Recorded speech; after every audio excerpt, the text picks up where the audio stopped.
What's up, everybody? Good evening, good evening, good evening. Greetings, greetings. Shout out to y'all. Appreciate y'all joining on this good old Monday evening. It is Monday, April 7th, 2025. It is currently 7:43 Eastern Standard Time. Here in a few minutes, we're going to start the Asia session. We're going to get into the markets. What's up, Law Docs? What's up, Claude? Appreciate y'all joining. What's up, Lenny? Appreciate y'all joining. How's everybody doing? How's everybody doing today? Were you working hard or hardly working? How's everybody doing? If y'all just joining, make sure y'all hit that like button, subscribe if you're brand new to the channel. Everybody good? What's up, Scott? Shout out to you. Shout out to all of y'all, man. Appreciate y'all joining and coming back every time I do these lives. Law Docs, you said you bought that discount and really needed that trigger, but I have more to spend. Sound like you got a lot of money over there to spend, Law Docs. Sound like you got a lot of money. You also said, show us how we are dropping down even more. Hit discount. Looking forward to hearing from you. Thank you for doing these videos on YouTube for poor folks like us. You're not going to be poor for too much longer, hopefully. What's up, High Five? What's up? Peace, peace. Shout out to everybody. Let me get a quick roll call. Y'all shout out where y'all from. City, state, country, region. Whatever y'all want to shout out, y'all go ahead and shout it out in the comments. All right, shout out from Earth. Shout out from the planet Earth. Got anybody from Mars in the building? Shout out to Florida. Shout out to y'all in Florida.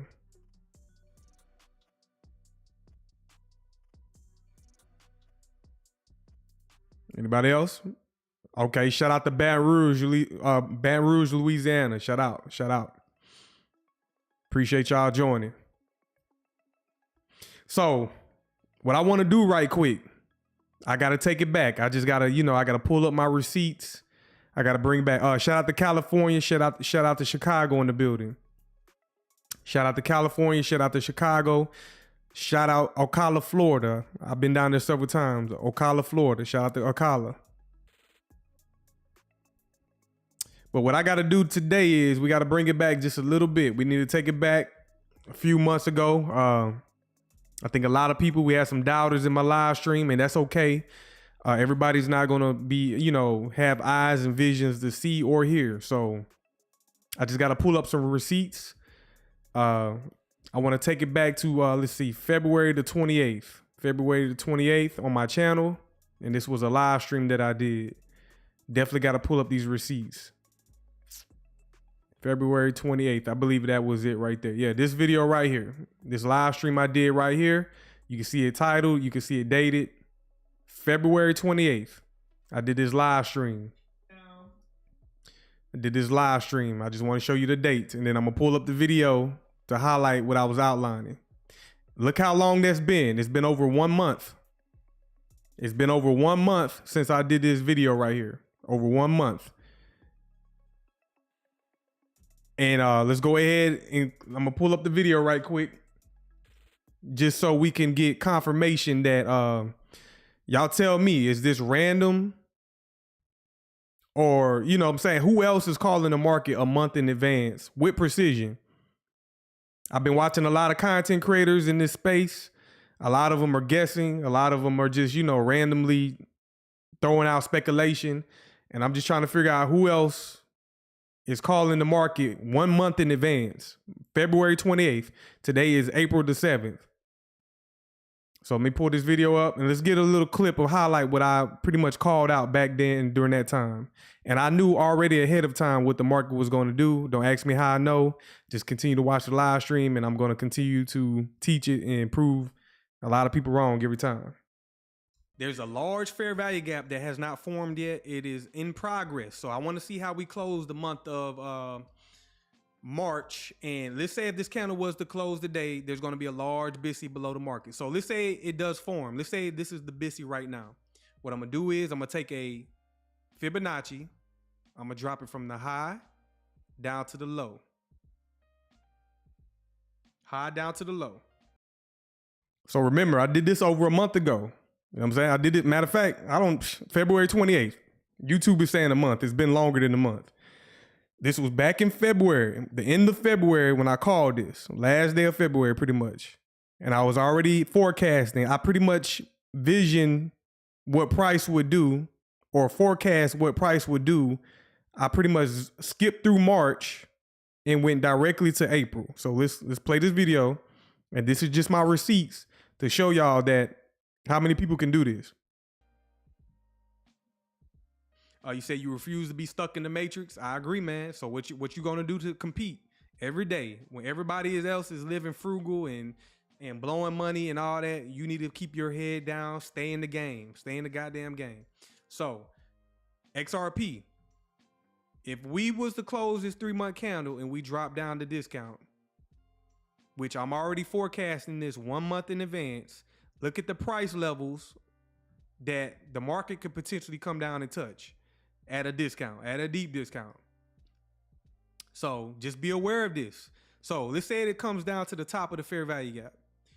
That's a price of $1.78. Did y'all hear that?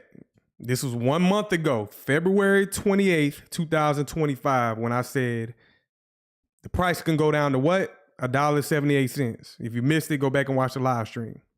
So with that being said, I'm just going to take a quick peek at XRP and show you what happened today. 1 second. We got lower than $1.78, but matter of fact, I'm going to continue to play the video. Let me go ahead and continue to play the video and then we'll get into it here shortly. But remember, 1 month ago, I called XRP going down to at least $1.78. I believe we got that last night after I ended the live stream. So for those who watched the live stream last night, as soon as I ended, the price dropped down to that discount that I've been calling over a month ago. Let's say it comes down to the upper quadrant, which is the 0.75 level. That's a price of $1.50. Let's say it decides to come back down to the midway point of the fair value gap. That is $1.22. See, a lot of y'all gonna be burnt out. That's gonna be very deflating to retail. And then once it happens, remember, if you witnessing this live stream right now, you're seeing it 1 month in advance. Who else is showing y'all technical analysis, showing you this, that this could potentially happen 1 month in advance? Now tell me, how could I say that with conviction 1 month ago? You know what I'm saying? Shout out to you, B Rush. Appreciate it. How could I call that with conviction, with confidence 1 month ago? Y'all give me a quick answer in the comments. How would I be able to possibly know that 1 month in advance? I'm just looking for a simple answer, and I say it all the time, but I'm just trying to figure out, how would I possibly know? What do I say all the time on my live streams? What do I always say? Yes, Lenny, algorithmic. The price is algorithmic. Hi-Fi, you say knowledge and experience. Scott, you see the algo. Yes, I see the algo. But the thing that I'm trying to get y'all to say, which I say all the time, the markets repeat over and over again. They repeat over and over again. They're real generic. These things are algorithmic and they repeat over and over again. So definitely knowledge and experience was able to allow me to see the market in advance, because I done seen this before. I done seen this thousands of times. Even when I'm on lower time frames, I'm seeing this repeat. Let's say on the 5-minute time frame, every 5 minutes, I'm seeing these things repeat. On a 1 minute, on a 30 second, on a 15 second. All these things repeat over and over again. So 1 month ago, I'm able to call the market dropping down a discount. And last month, everybody was bullish. What was going on last month? They had the, in between the time of me calling this, which was February 28th, 2025, they had the crypto summit, and that whole get together with the crypto, everybody in crypto with Donald Trump. That happened. So all that sentiment was bullish. Everybody in the market was bullish during that time. Everybody was bullish. All these other things, ETFs, you name it, all the positive things that was coming out in the markets, the sentiment from retail was bullish. But no, I think like smart money. I know what the smart money institutions are going to do. And this is me proving to you on February 28th, me calling it in 1 month in advance. So I'm already, you see how far ahead I am of retail. The midway point of this fair value gap is $1.22. Now, what I don't want to see is, and I'm not in control of the market, but I can forecast and predict the market and get in sync with the market. But I do not want them to drop down into this fair value gap and start closing candles below the 50% level. Now, do you hear what I said? So when I come to the charts here in a moment, shortly, you listen to the details that I'm saying. I'm not just saying anything random. These are protocols and things that I use that repeat over and over again. I know if we drop below a certain level, I don't want to see that. Even though I would just adjust if I have to, but that's not going to look good. But right now, everything is looking good so far. I still think we're coming down lower. We're not done. So don't think we came down a discount and we're done. No, we got the whole month of April to see what we're going to do. And we just entered the second quarter of the year. So April, May, June. April, May, June, that's the second quarter. So we need to get through these next 3 months to see, okay, where are we going to close here in June? On that quarterly candle on the 3 month time frame, where do we close in June? We got a long way from then. So, definitely start trying to learn this skill set. Oh, what's up, Lawrence? Appreciate you joining. What's up, Claude? Let me go ahead and finish this. I do not want to see them drop down to the midway point and close below the 50% level. What I want them to do is, if they decide to drop it down, let's come down, because once we close this candle right here, there's going to be liquidity right there. There's low. I already got it highlighted. So you see that previous week liquidity that I have highlighted right here, which I'll show you in a minute once I drop down the low time frames. This candle right here was an old liquidity pool that I just highlighted on the daily time frame. So let's say we get that close and we drop down. We're going to take out liquidity and we're going to drop it down to this inefficiency in price. Yes, it's very low. That $1.22 is very low. What I don't want to see them do is drop it below this midway point and start holding the market down here. I don't want to see them do that. What I want to see them do is drop it down, come down to the top of the fair value gap in the upper quadrant. That's what I want to see them do.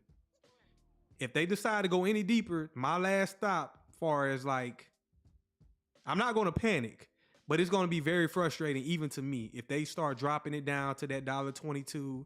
Okay, I'm going to hold the line because I've been in XRP for years before we even got to $1. But one second.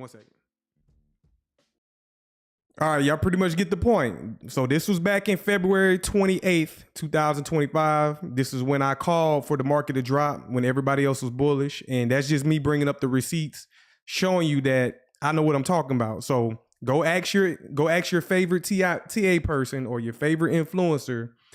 Can they show you or can they forecast the market? Because I've been watching the market. Everybody on social media, everybody on YouTube, they're reactionary. They are reacting to the market compared to what I'm doing is I'm forecasting the market. There's a difference. It's a drastic difference. I'm forecasting ahead of time. Everybody else is reacting. So if you want to learn how to forecast, go click the link in the description. Sign up for the Patreon. If you want to actually learn how to trade, learn how to invest, and learn how to time the market. So, okay, who has ever heard them say, oh, the market can't be timed? Now, I can't give you a specific date, but I can forecast into the future in time. So isn't that timing the market? Wouldn't that be technically timing the market if I could tell you in advance that, okay, the market is most likely going to want to come here? I can't tell you the specific day it does it, but I can pretty much get in sync when it does happen. So does that make sense to y'all? And I can blow the myth out the water that the markets can't be timed. Now I have shown y'all on lower time frames that I'm timing the market. I give you specific times of the day. So what y'all think a macro is when I'm on when I'm on that 1 minute time frame, the last 10 minutes of the hour and the first 10 minutes of the hour, when I say, oh, this is a time macro, isn't that time in the market? Isn't that waiting for specific things and elements in the market?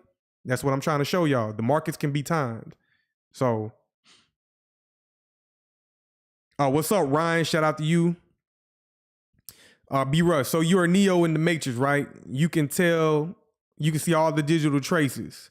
I ain't that good. I'm not that good, B Rush. I'm not that good. I can't see all the digital, well, kinda, but not that good. You know what I'm saying? Like, I'm still, while I'm up here on YouTube, I'm really, to be honest, I'm still learning myself. Until I hit that 10-year mark doing this, I'm not going to consider myself, I'm going to humble myself. I'm going to say that. Until I hit about 10 years doing technical analysis, I'm going to remain humble. I need more experience. So I'm technically still learning. When I'm not online, I'm still studying. This is what I'm doing. When I'm not online, I'm going to my book right here. Right here. This is where I got all my stuff, all my notes. I'm still in here studying handwritten notes. So when I'm not online entertaining y'all, I'm still studying, trying to get better. And the only way to do that is doing this every day, every single day, repeating it, like kind of like Kobe in the gym. You know what I'm saying? Nobody can tell me nothing because guess what? Y'all wasn't with me shooting in the gym. I was in the gym every day, so nobody will be able to tell me nothing. And you got to go through that process by yourself. You got to walk through that process by yourself, and you don't need nobody with you. It's a solo journey. Trading, technical analysis, investing is a solo journey. If you want to learn this skill set, it's solo. You don't need no team of people. You don't need a group of people to get each other's ideas. No, you need to learn one way, whatever way you're going to learn technical analysis, and you need to go on that path by yourself. What's up, Daryl? Appreciate you joining. What's up, Christine? Shim, shout out to you, Shim. Shout out to you. What's up, ZZ? What's good? You read the Matrix like the operator in the movie series. I get it. What's up, Frozen? Morpheus convinced you that it wasn't air. Yes. So that's what I'm proving. So if y'all missed the beginning, if y'all just joining, I pretty much played a video back on February the 28th where I forecasted and predicted the market to precision. And this is what this video is up here. Just go back in the live stream and watch it and play it back if you missed it.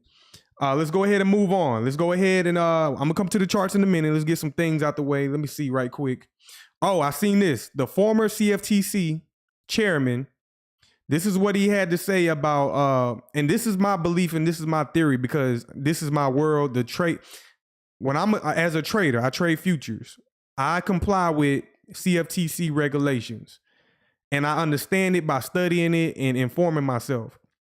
But this is the former chairman from the CFTC. Let's hear what he has to say about how the markets really are ran and operated. How do markets get their value? I'm gonna play the video and let y'all hear what he has to say.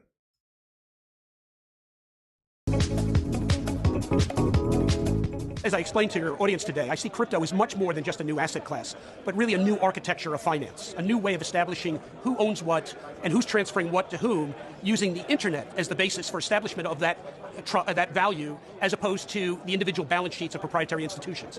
It's a new architecture, a new protocol for establishing value. In any commodity market, the price of Now check it out what he about to say. This is what the key, this is on like a little 55-second video. This is the former chairman of the CFTC. Listen to what he's about to say. And he's talking about the commodities markets, which I'm already of the opinion that a lot of these digital assets that we love, like XRP, XLM, XDC, HBAR, they are digital commodities. I feel like they're going to fall under the commodity sector. But listen to what he's about to say about how they get liquidity. Well, how they get their value and, you know, what controls the price.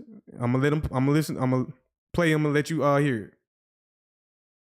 in any commodity market, the price of the underlying commodity is actually not set in the physical or the spot market. The price is set in the derivative markets. Mature derivative markets are essential for price discovery because it's the one place that all the buyers and sellers can come together to agree on price. That's why the price of gold is not set in a jewelry shop.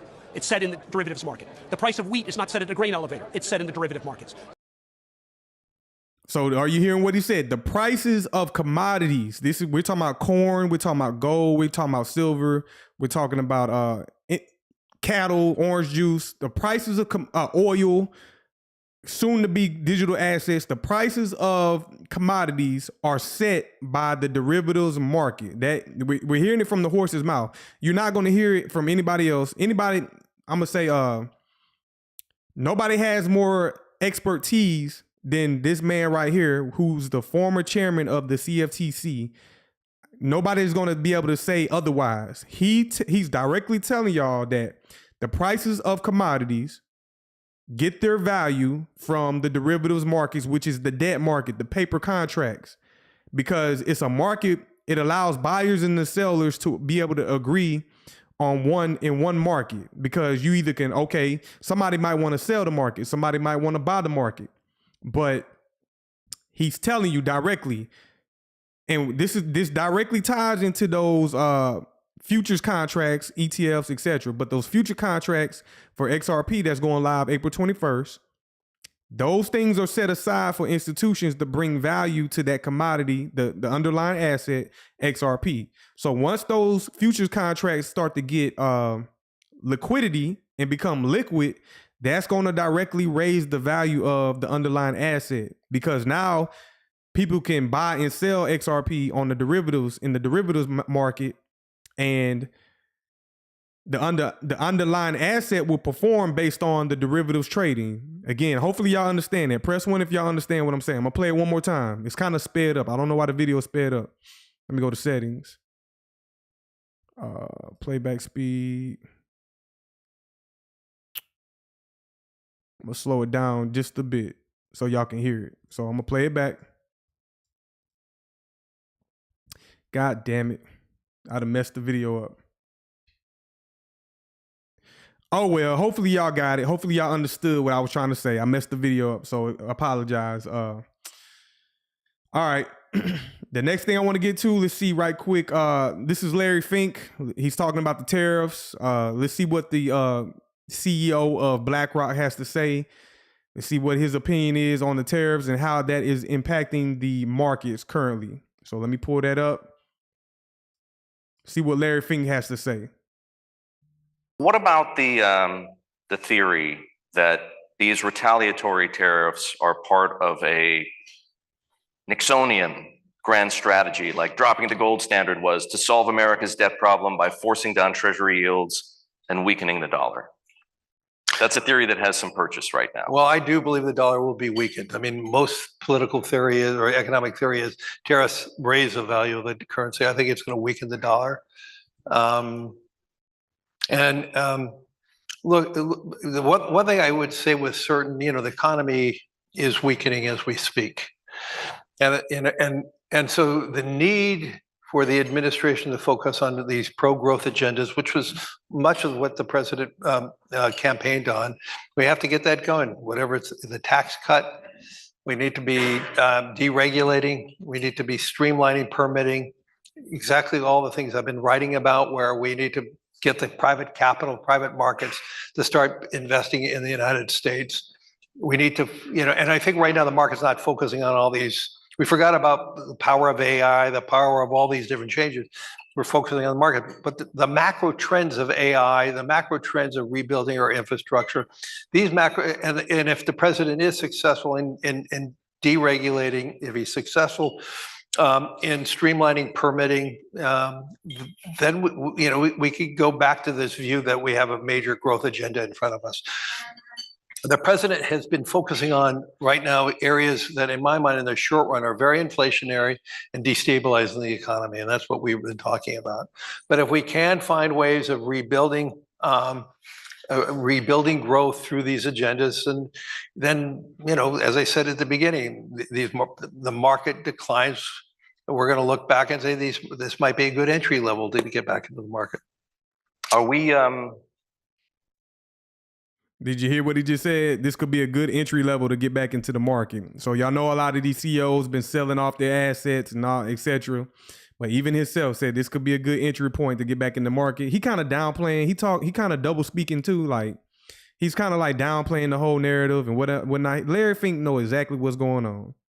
Larry Fink know the next chess move on the chessboard. So he's not fooling me. Let me go ahead and complete it.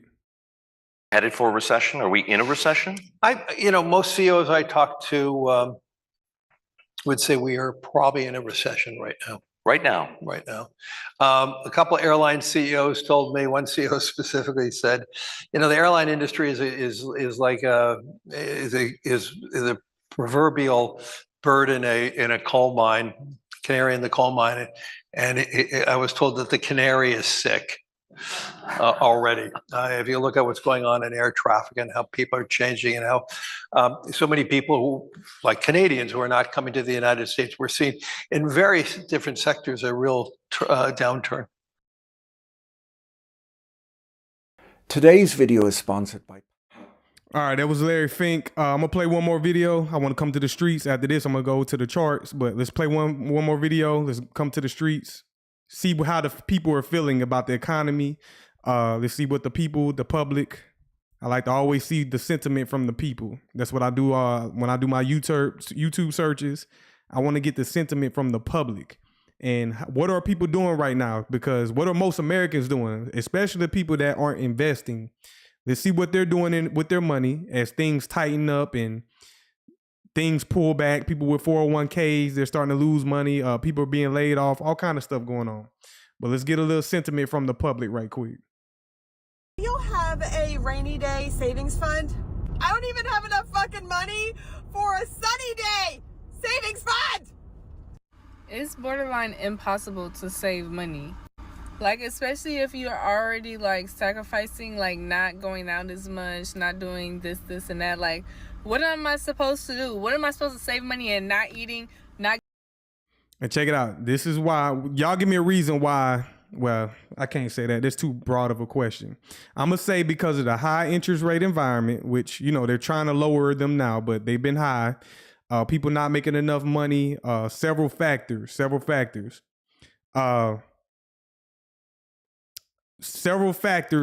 are people aren't aware of why things are so tight. And I'm gonna say the high interest rates. That's one factor why people might think, they don't know, like, I'm working, I'm busting my tail, I can't save money, I'm barely making it.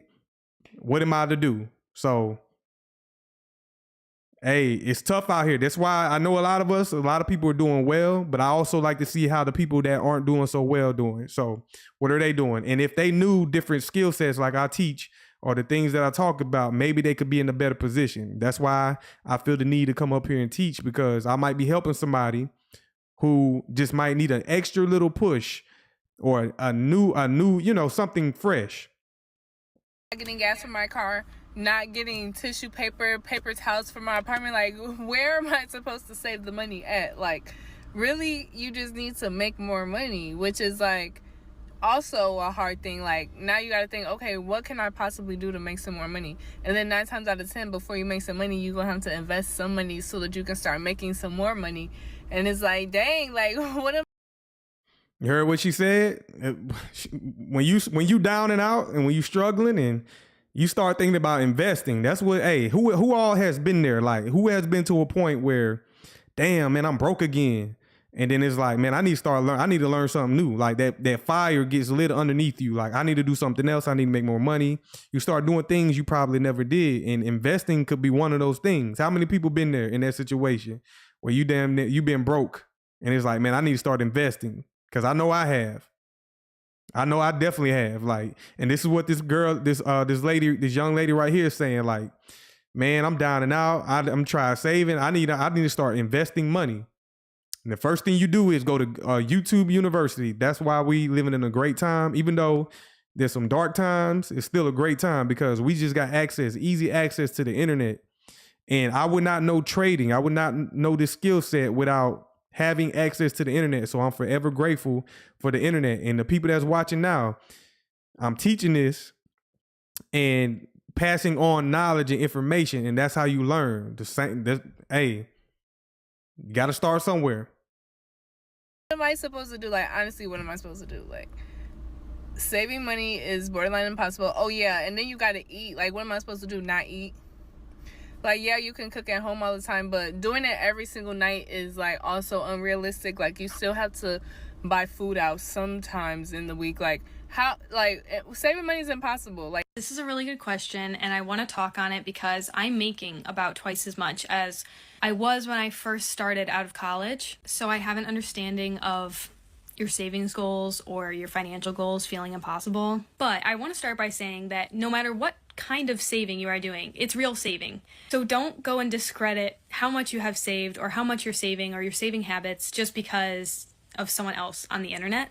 But like I said, I do understand, and I do have advice, I think. It's the hard truth, but I feel like you really just have two options, and that is to either increase your income or decrease your expenses. Those are really mathematically and everything.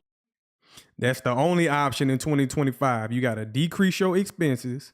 You got to increase your income. That's all you can do. There's no complaining about it. You just got to start doing shit. You got to just get off your ass. You need to sacrifice. It's going to be tough. It's going to be hard. And every day ain't going to be no happy day, but you got to do it in order to survive out here. You don't want to be in a situation where you own the streets. And Americans, in American culture, we treat homeless people like they damn near, they the R word. You know what I'm saying? We treat homeless people in America like they R-worded people or something. You know what I'm saying? Like, and people just fall on hard times. So that's why I'm over here teaching this skill set. Pick up this skill of learning technical analysis, because as y'all see, if you can time the market, you got a clear advantage over everybody else.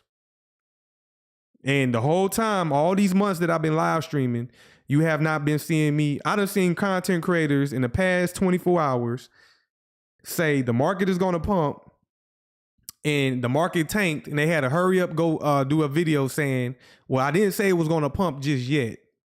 I done seen that in the past 24 hours. So if you learn this skill set of learning how to trade, you're going to have technical analysis, period, and you learn it the right way, you're going to have an advantage over pretty much everybody out there in the markets. The only two ways that you are going to be able to have extra money to save or to spend or whatever it may be. Each of these options or one of these options might sound easier or harder for each individual person. For me, I chose to do a little bit of both. It's always a little bit of both, but I focused on increasing my income. I ended up getting a part-time job as a group exercise instructor. Even now, I've thought about getting, a part-time job at like a retail store or a library or like a bookstore, like something fun. And teaching group exercise was really fun for me because I had just moved to a different state, so I didn't know anyone, and it was kind of like my social outlet. So yes, I was supplementing my income, and yes, I was relying on that income, but it was fun for me. And then the other option, and I did do a little bit of this, was decreasing my expenses. You can definitely get creative in this route. One of the biggest changes you can make in this decreasing expenses strategy is they're big life decisions and like big life changes, but they also make a huge impact on your finances. And that is to somehow decrease your rent. So whether that means getting a roommate or even moving, but that is just a huge way to decrease your expenses. And it's the hardest, but it can be the quickest, and it can make the most of it. Okay, what is she leaving out, y'all? Y'all tell me in the comments. You can decrease your expenses, you can make more money, but guess what? You can still get washed out and drowned by what's going on out here in these streets. What's one thing she's leaving out? And that's where education comes in. What's one thing she should be doing after you decrease your expenses and make more income? What else should you be doing with your money? You gonna just make more income and spend it with a fiat currency? What else should you be doing? What else should you be doing? You're just gonna make the money, and that money is being devalued. There y'all go. Shout out to y'all. You're going to make the money. And then, okay, you're going to be right back to square one, because guess what? Rent is going up. Mortgage is going up. Food going up. Things are going to still go up because of inflation, printing money. And then you back to square one, and you thought you was doing the right thing. No, you definitely got to invest. You got to trade. But I'm going to start off with saying, for the person who don't know nothing, invest. Just start investing into something. And then you want to get more savvy and more experienced and more technical. That's when you go into the realm of trading and learning technical analysis. And that takes investing to a whole nother level. And that's what I'm teaching over here. But she definitely forgot that third. And I think that's a lot of the young generation. They don't know money. You got to learn money. You got to learn how money works, the mechanics of money. You got to put your money to work. You can't just, oh, I'm saving. No, you're gonna get washed out by inflation if you just think you're gonna save your way to freedom. It's not gonna happen.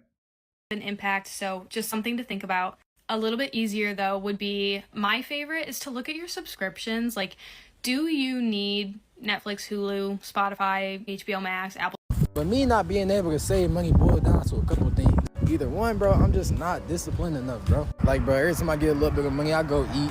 I go make sure I eat good, get some groceries. Might hit to buy some candles, get some little shit. But I always end up grabbing a bunch of little shit I don't need, bro. Like, I always end up back in the same position. And I feel like maybe it's just because I'm not making enough money, right? Because I feel like if I made enough money, I wouldn't have to ever save it. But at the same time, I'm in college, bro, so I really can't make that much money yet. Like, I can't work 40 hours.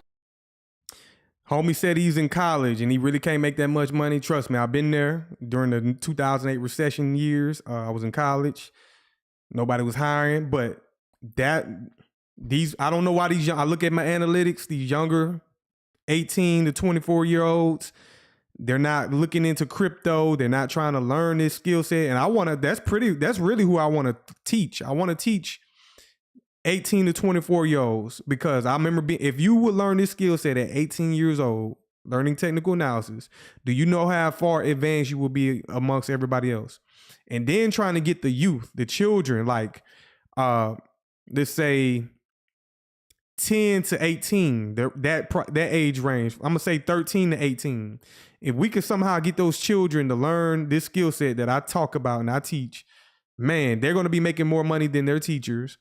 They're going to make more money than their professors. And by the time they're 25, they could potentially be having six figures to millions of dollars. That's the type of, but again, that's why I'm trying to bridge that gap. So if you are 18 or come across this channel, you need to come over here and learn this skill set, because trust me, I've been there. Hours, 50 hours a week. I can't work all these hours to really have chicken for real. I don't got the time for it, bro. But I think the shit just me for real, because even when I wasn't in college or when I was working hella, bro, I still ain't ever really been able to save my money, bro. Like, I don't know what happened, bro, but the discipline just not there, bro. And I just gotta do better type shit. But I don't know, bro. Saving money, bro, be feeling impossible, bro. Like, I don't know how motherfuckers be doing it for real, but real shit. If you are like, I'm just not seeing my money grow, like, I work my behind off every day, and I just feel like I should have more money in my bank account. Like, I should be saving more money. I should have more disposable income. I just want you to know that you are not alone, okay? You are not alone. I work my ass off every day, and I'm still living on tight. I'm living pinchy. Like, I got a penny pinch. So, like, I just don't understand. I just want you to know, sis, you are not alone. The struggle. All right, that's the people. That's just the sentiment. Again, that's the mindset of the people. They're, they struggling out here. You know, I got sympathy for people who struggling. I ain't trying to say the world, but I'm just saying, like, how can we get these people picked up? And, this the rat race. This is the survival of the fittest. Even when we're in these markets, y'all see it every day with people, pretty much tapped out by investing. Once you jump into investing, you can get your ass whooped too in investing. So this is not a game. This is not a game out here. It is the survival of the fittest. In the, that's what it is. So, B-Rush, you say, hey, that commodity page, where is it at again? I'm trying to think, what commodity page? Are you talking about the CME, Chicago Mercantile Exchange? Or are you talking about the Coinbase derivatives? Which one are you talking about? If y'all just joined, make sure y'all hit that like button. I got 40 people in the building, 20 likes. Hit that like button. If you're brand new, subscribe to the channel. If you want to learn how to trade, click the link in the description below. Sign up to the Patreon to learn technical analysis. B-Rush, type in Coinbase derivatives. Coinbase derivatives. Matter of fact, let me see if I can pull it up right quick. Coinbase derivatives. or Coinbase Advance, or derivatives, either one.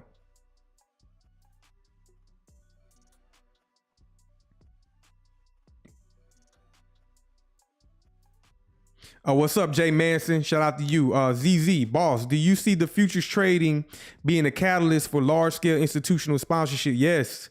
ZZ, I think you came in kind of late. I played a video, or you might have caught it. I'm not sure, but I played a video from the former CFTC chairman. I just played a video. If you missed it, go back and watch the live stream. But he's pretty much said, which I've already known this, but it's good to hear it from other people. And a lot of people that speculate in retail, they're not futures traders. So I'm not expecting them to know this. But he pretty much said that all commodities, whether we're talking about gold, like why don't y'all think gold price is even higher? Gold should be like $10,000 and above, but it's not because of the derivatives, the futures contracts of gold. Same thing with silver. Why is silver suppressed? Because of the futures contracts. And these contracts bring liquidity to the marketplace.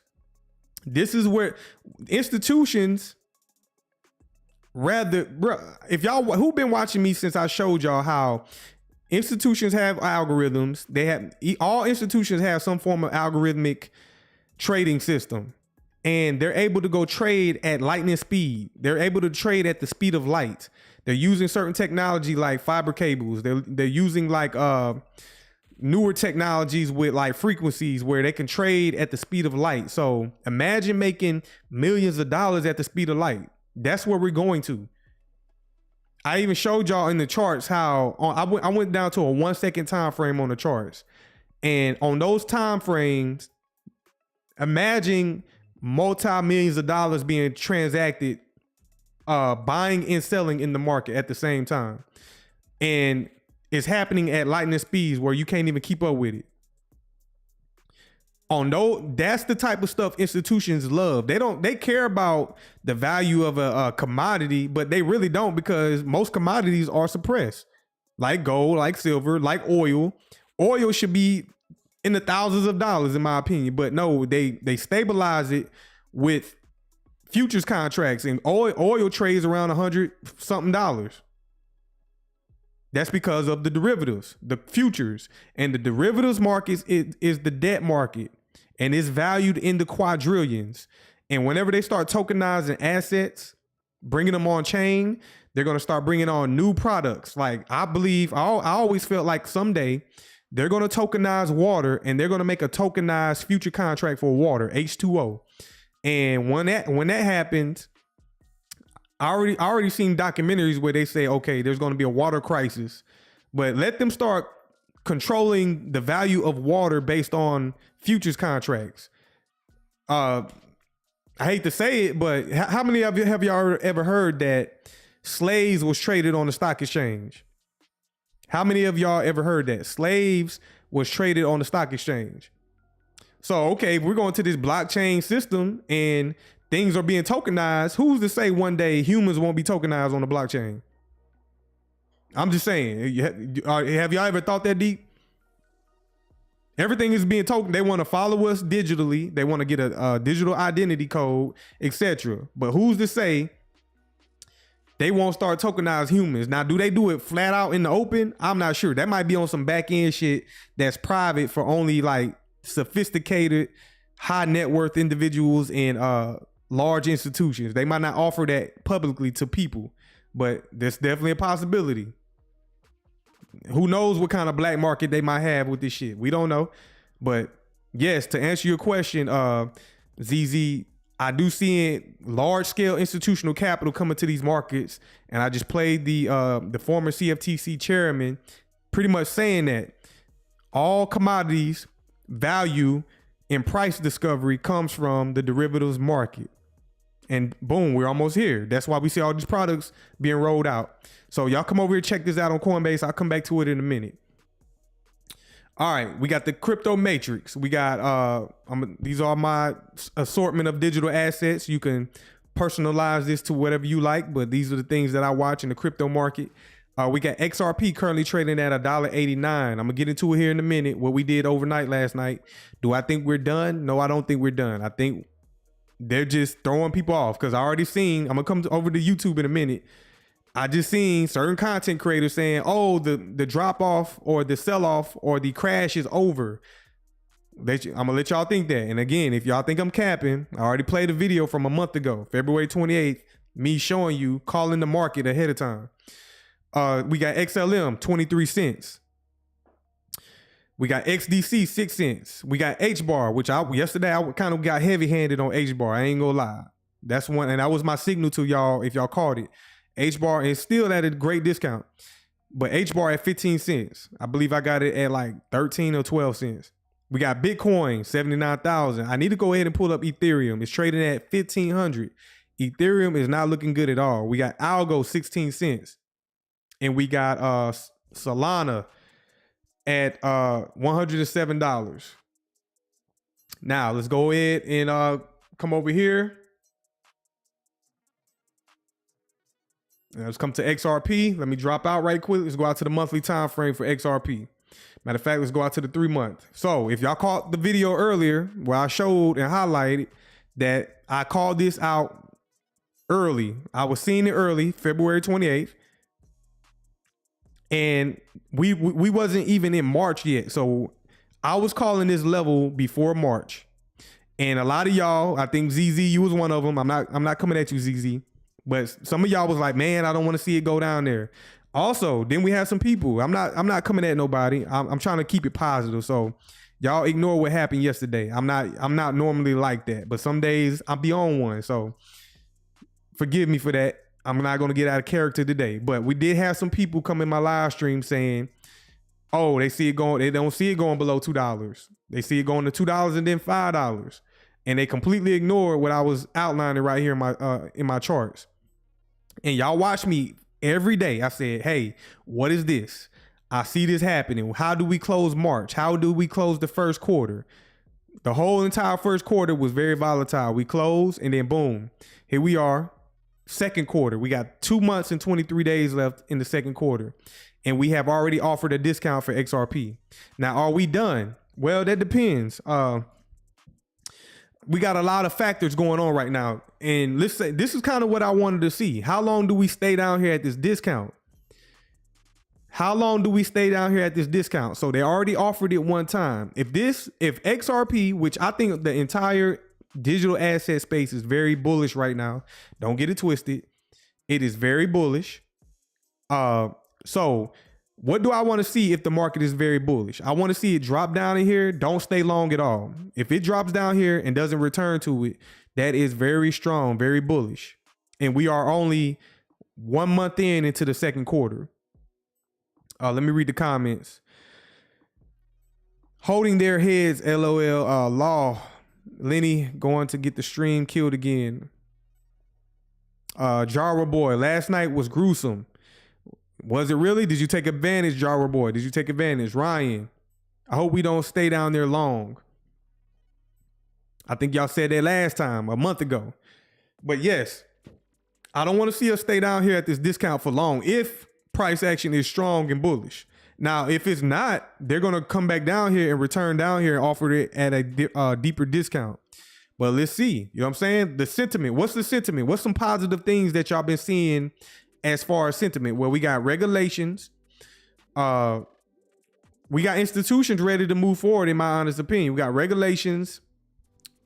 Any day now, we could get some type of random announcement. So you got to factor that in too. These markets have been kind of reactionary to announcements from Ripple, announcements from Trump. These little announcements that they might randomly come out with will impact the market slightly. So what do we have coming up in the next 2 months? If anything isn't impactful in the next 2 months, we're just going to hang around. But we already dropped down there. So if you took advantage, look how quickly the drop off was down into discount. Right now, you see where the candle is right now? I'm not pulling the trigger on that. I don't pull the trigger on that. ZZ, you said April 21st with regs affected staying down here or shorter possibly. Give me more details. I know about April 21st, but I'm not, like I said, I'm more tuned into these charts. I'm in tune to these markets. I've heard about April 21st, but what specifically is happening on April 21st? What specifically is happening on April 21st? But for example, look how when we drop down into this BISI, buy side imbalance, sell side inefficiency. If you would have set your limit order, and remember I said, if you want a guaranteed fill, you set your limit order at the top of the gap. Top of the gap was $1.78. We traded down to $1.61. Are we done yet? We shall see. We got to drop down to lower time frames. You said futures being introduced on April 21st. Yeah, I know about that. The futures for XRP. They already got futures contracts, but the XRP futures hit the market April 21st. But you mentioned something about regs. You mentioned something about regs. So regs is something completely different than futures products coming to the market. Completely different. So from the 3-month time frame, we got 2 months, 23 days left. Let's drop down to the monthly. Go down to the month of April. Here we are on the monthly time frame. You already see that first drop off. We took out the previous 2 months lows. So we took out the lows from March, and we also took out the lows from February. Below those lows were pending orders. And those orders also rested inside of the discount gap on the 3-month time frame. Are you good, ZZ? We have to wait and see, ZZ, far as I'm not going to be excited. I'm not going to be thinking the market is going to explode, because if you understand what futures derivatives are, there's going to be opportunities regardless of the price, regardless of the current price of XRP right now. It's trading at $1.87. As the market fluctuates up and down, if you're in there trading futures, there's plenty of opportunities to earn cash. So if you want to grow your cash, so a lot of y'all are waiting for the digital asset to appreciate over time, which I am too as well. I'm not no different than y'all, but also I'm investing in the digital asset, and I'm also trading. I'm a trader. So I come to the futures markets, I trade derivatives to increase my cash flow. So all businesses must cash flow. They need to earn some type of revenue. So if you learn this skill set and learn how to trade, you can increase your revenue and then take that revenue and deploy it into commodities, assets, real estate, whatever you want to invest in. So hopefully y'all understand it. Maybe I need to pull this up again. Let me pull this up again. Investing. I think a lot of y'all are new. I haven't done this in a while. Go to Google, type in investing versus trading. Haven't done this in a while. Let me see which one that I normally use. So y'all can get the idea and what I'm talking about.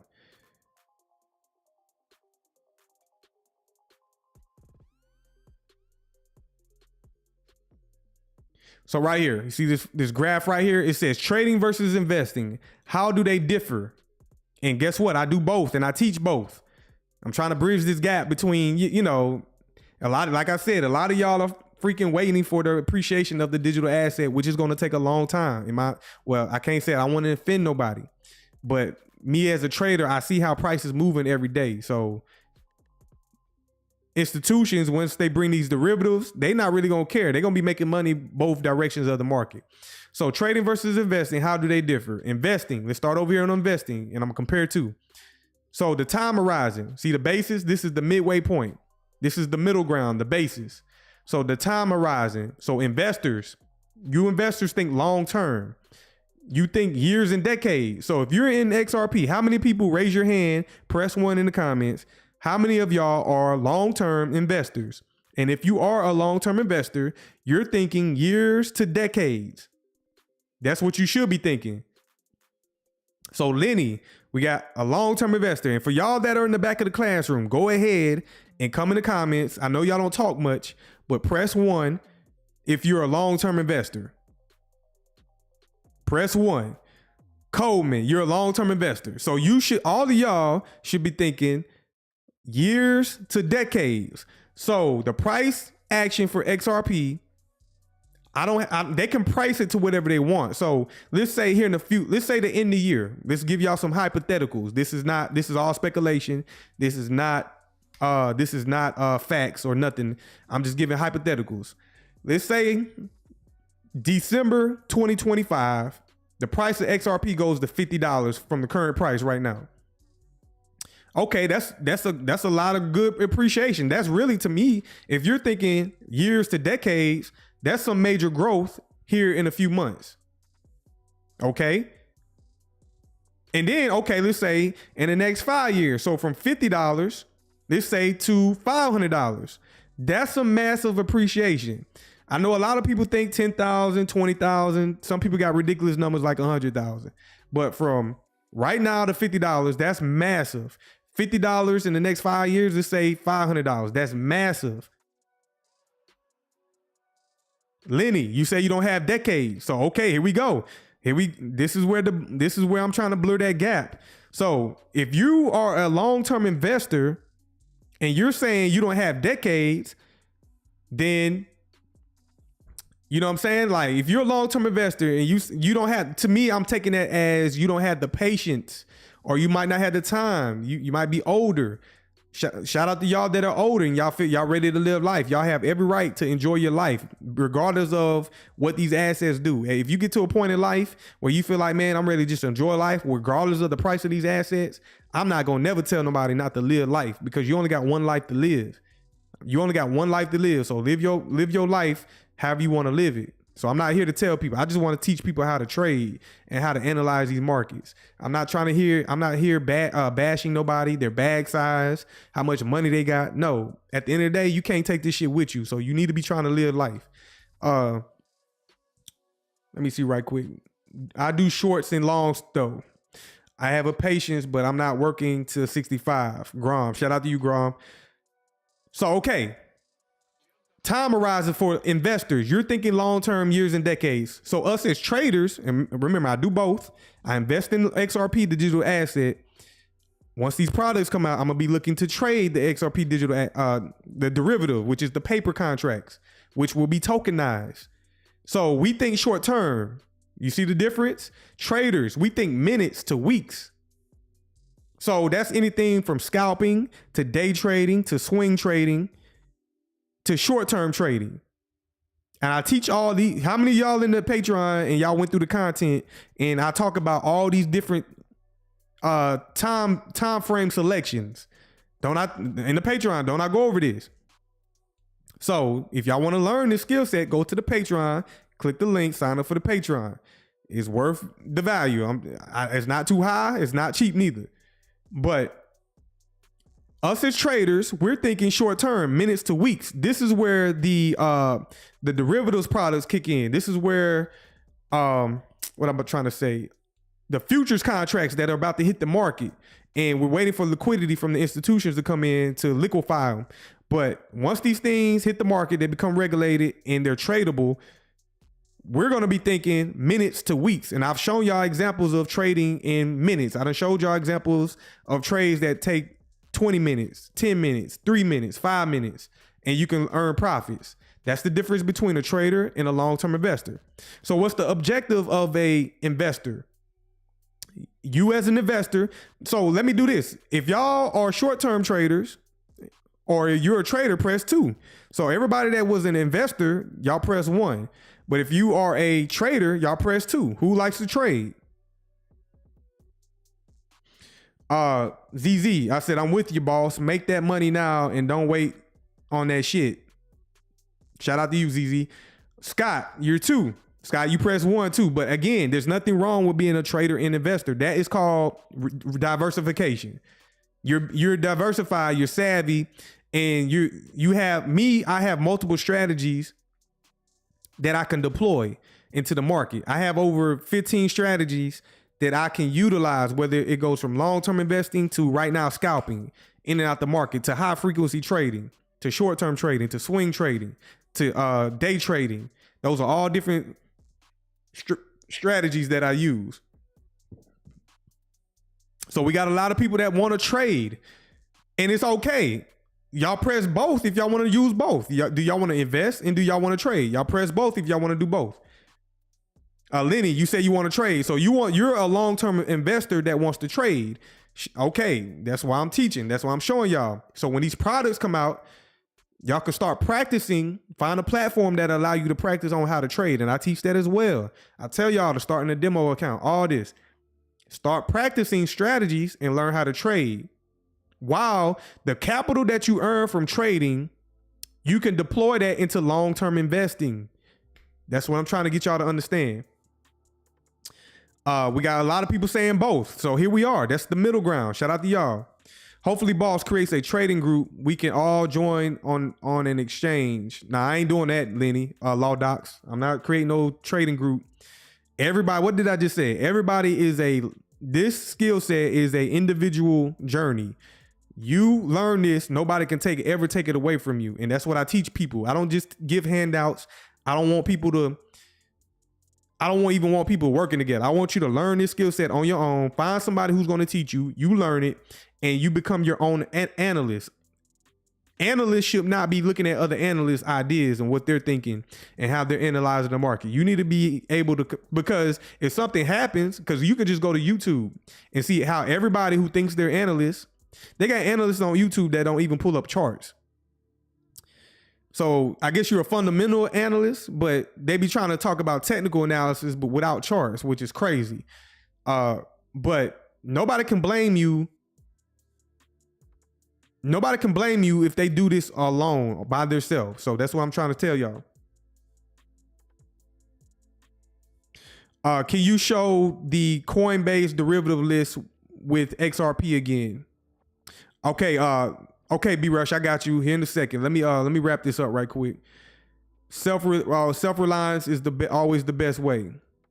Everyone else pump hopium. So, okay, let me finish this right quick.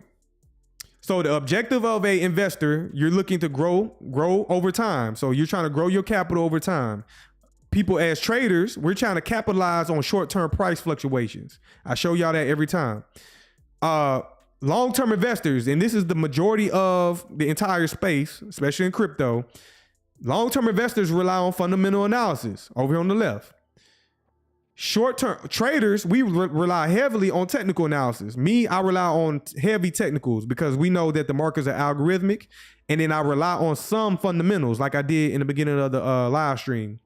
I rely on some fundamentals, but I'm heavily on technicals because I know things repeat over and over again.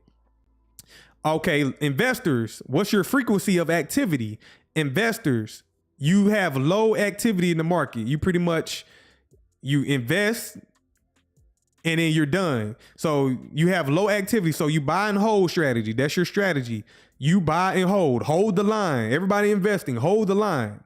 And that's so cool. That's okay. But you better be having years and decades mindset if you're going to have that strategy. Us as traders, high frequency buying and selling. That's where most of the institutions thrive at. Most of the institutions prefer high frequency trading. So over here to the right, we got BlackRock. Over here to the left, we got Warren Buffett. Which one do y'all prefer? Would y'all prefer the Warren Buffett, which that's not no wrong way of investing. He's successful, but his strategy is long buy and hold strategy. Over here on the right, we got BlackRock, high frequency algorithmic trading. So which one do y'all prefer? It's 2025. We need to get some of y'all caught up to both of these worlds. Investors, holding period. Investors hold assets for extended periods of time. Traders, they buy and sell assets quickly. That's the derivatives trading, in and out. Profit goals, long-term investors. Y'all think long-term growth and dividends. Traders, we think short-term gains and quick profits. Both are powerful. Don't get it twisted. And then risk tolerance. Generally, investors have lower risk tolerance. That's y'all who don't want to jump into the market and experience some form of high frequency or trading. Y'all just say, nah, that's not for me. So when I'm on these charts and I'm showing y'all lower time frame trading, a lot of y'all be like, man, that ain't really for me. That's not really for me. And then I ask the other side who want to be traders. Well, if you want to be a trader, your risk tolerance is high risk. And that's due to the market volatility. So hopefully y'all understand that. And when I'm analyzing these markets, I'm using both strategies. So B-Rush, let me get back to you, what you said. Can you show that Coinbase derivative list with XRP again? Okay, 1 second. Coinbase derivative list. I think you're asking for, if you go to Coinbase, historic data notices. Notices. Okay, if you come to Coinbase derivatives, which is a separate entity from Coinbase, you want to click on notices. And then on notices, you scroll down and these are all the filings that they have done recently. And if I scroll down, I'm gonna look for the XRP. I think if I'm on the same website. 1 second.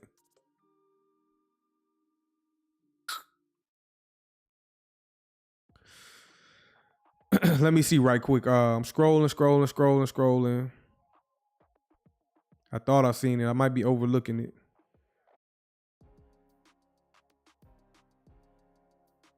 All right, this is what I'm gonna do. I'm gonna go back. I'm gonna go off this website, and I encourage y'all to come over here and study this website, read it. Especially if y'all want to trade regulatory filings. This is what I'm looking for. So, okay, you go to Coinbase derivatives and you select regulatory filings. And then you see right here recently, 2025, the 17th and the 16th, I believe, of March, listing of XRP futures. And then they got a nano. So I guess check it out. I already know what this is. The XRP futures, this is going to be very expensive. Remember, every tick is going to be $1. That's going to be, and that's referring to the drops, and it's going to be very expensive. So the nano XRP futures are going to probably be more suitable for retail traders. I'm going to look at both here in a minute, but let's go ahead and click on the XRP futures that they filed for. And B Rush, is this what you're talking about? See, I couldn't find XRP no more. Is this what you were talking about, B Rush? CFTC regulation. They just filed this April 3rd, which was a few days ago. And this is this contract, this is what's coming. B Rush, I'm gonna post it. Say less. I'm gonna post it unless you find it.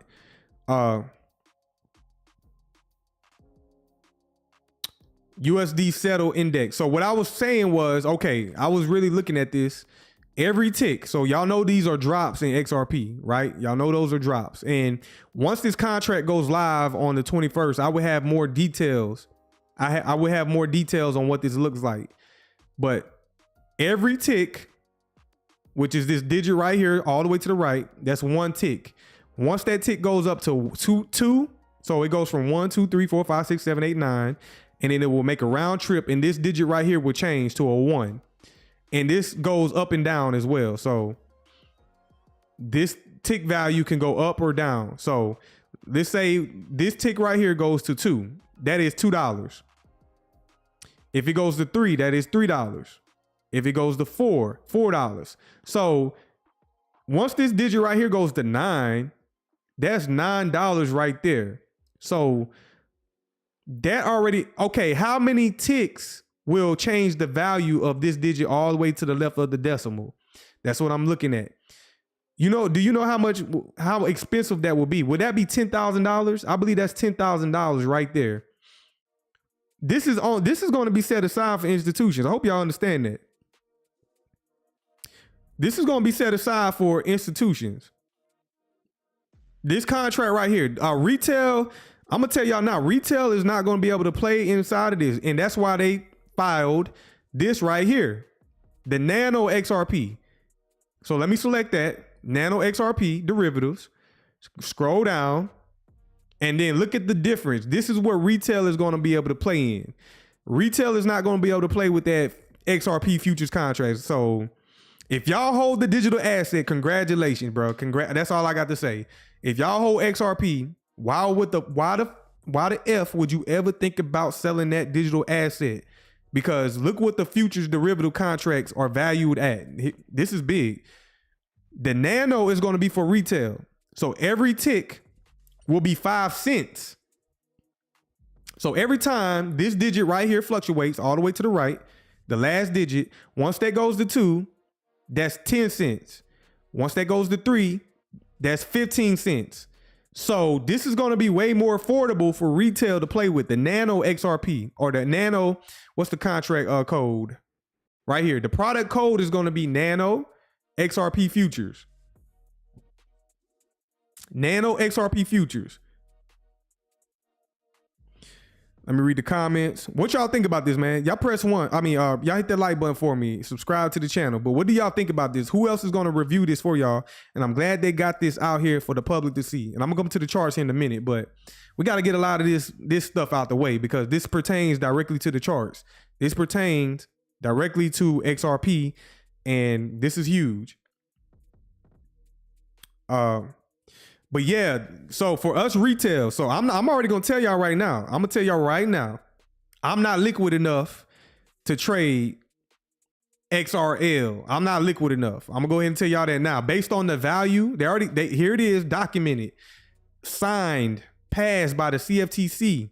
The minimum tick value for one tick of XRL, the futures contract on Coinbase, is worth $1. Man, do you know how expensive that is? So this would essentially be $10,000 to make one digit, the digit to the left of the decimal, for this to get to $1. That's going to be $10,000, which is insane. Echelon Gaming. I think I need some XRP. I got the game hella late. I can't tell you what to do, but if you feel like you don't have enough, continue to do what you got to do. ZZ, exciting to see this shit coming to the market finally. Wonder how this impacts charts. If you missed it, so I'm gonna play it again. I'm gonna come back to this, but a lot of y'all just came in. You said check out the XLM. All right, I'll check it out here in a minute. B Rush. Let's look at, I'm gonna come back right quick. I think a few people missed this earlier. Let me hide that. I'm gonna go to the CTL, the former CFTC commodities futures trading. Oh shit. I'm gonna have to pull it up. So 1 second, I'm gonna come back over here. My bad, y'all, my bad. Let me pull this video up right quick. Y'all give me a second. Make sure y'all hit that like button, subscribe if you're new to the channel. I'm gonna go ahead and look at the let's go look at XLM right quick. Let's go look at XLM. Let me go to Coinbase Advance. Coinbase Advance. Come to their website. You go to futures. Go to futures, and then you scroll down, and then you can look at all the products here shortly on the 21st. They're going to go ahead and add that XRP derivatives. But if you want to come to look at the contract details, that's Stellar XLM. You're going to press learn more. And this is what they have so far. I think they're going to expand on this. I'm not too for sure with this right now. But B Rush, right here, the minimum price increment or tick. So right now, for every, I don't know what they call XLM drops or whatever. I'm just going to call them ticks. So for every tick, which is over here, this one digit over here, that's 5 cents per tick.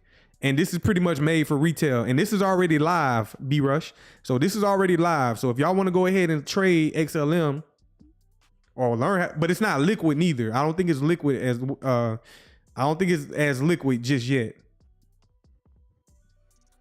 It's Stellar and other assets listed live already on it's listed on Coinbase Futures. Coinbase has XLM futures right now. It's already listed. And this is the current information for this right now. But let me pull up this video right quick. My bad. Let me pull this up. And what y'all think about this, man? Y'all tell me in the comments how y'all feeling. And this has nothing to do with the underlying assets, the tokens that y'all hold in cold storage. Keep them things in cold storage. Hold on tight, lock them down, secure them, because those things are going to be so valuable. And these paper contracts is where you go speculate on, which eventually we're going to stop calling them paper contracts because they're going to become tokenized contracts. So I'm definitely going to be waiting for that. Now let me pull up this video right quick. 1 second.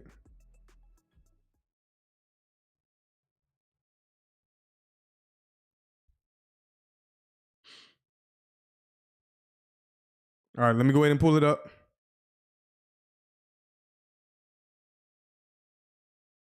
All right. This is for the people that missed it. And they were saying, does these futures contracts bring liquidity and capital from the institutions to the markets? This is the former CFTC chairman. The CFTC stands for the Commodities Futures Trading Commission, and they are the ones who regulate the commodities markets. So we're talking about derivatives. They regulate the derivatives in the United States. They regulate the commodities markets. And these digital assets are considered commodities. They're considered commodities. So if y'all missed it, I'm going to play this video from what he had to say on how these contracts, these products, control the value and the price of the underlying asset, which is the ones that y'all have in y'all digital wallet. The ones that are in y'all wallets, that's the underlying assets. But institutions need these products to bring and provide liquidity to the markets. As I explained to your audience today, I see crypto as much more than just a new asset class, but really a new architecture of finance, a new way of establishing who owns what and who's transferring what to whom, using the internet as the basis for establishment of that value, as opposed to the individual balance sheets of proprietary institutions. It's a new architecture, a new protocol for establishing value. All right, this is the key part right here. This is the main part. What about derivatives on crypto? So this is what the former CFTC chairman has to say about derivatives on cryptos. So let's see what he has to say. In any commodity market, the price of the underlying commodity is actually not set in the physical or the spot market. The price is set in the derivative markets. Mature derivative markets are essential for price discovery because it's the one place that all the buyers and sellers can come together to agree on price. That's why the price of gold is not set in a jewelry shop. It's set in the derivatives market. The price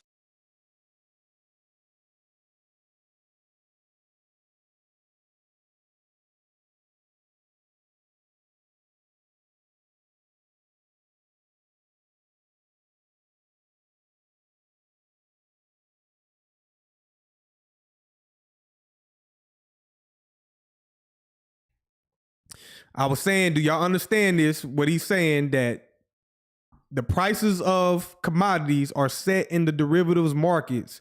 So these products that are coming to market, XLM, XRP, these futures contracts, this will help in price discovery. This will help with the price discovery of these markets. And that's why when I'm over here looking at XRP, let's come back to the XRP contract right quick. 1 second. Do y'all understand that? Press 1 if y'all understood that. Once I come back over here to this contract for XRP, and I'm looking at the XRL futures contract,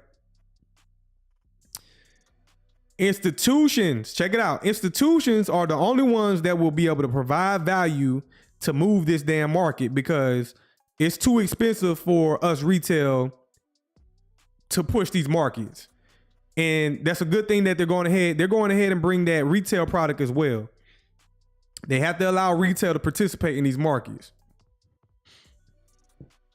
But I got to continue to read through this. I kind of fell asleep last night on this, but I definitely got to continue to come back over here and read this.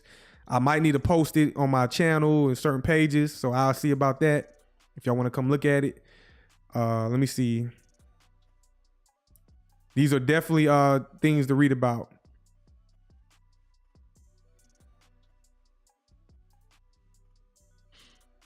I mean, they got it all laid out right here. This stuff is ready to go, y'all. This stuff is ready to go.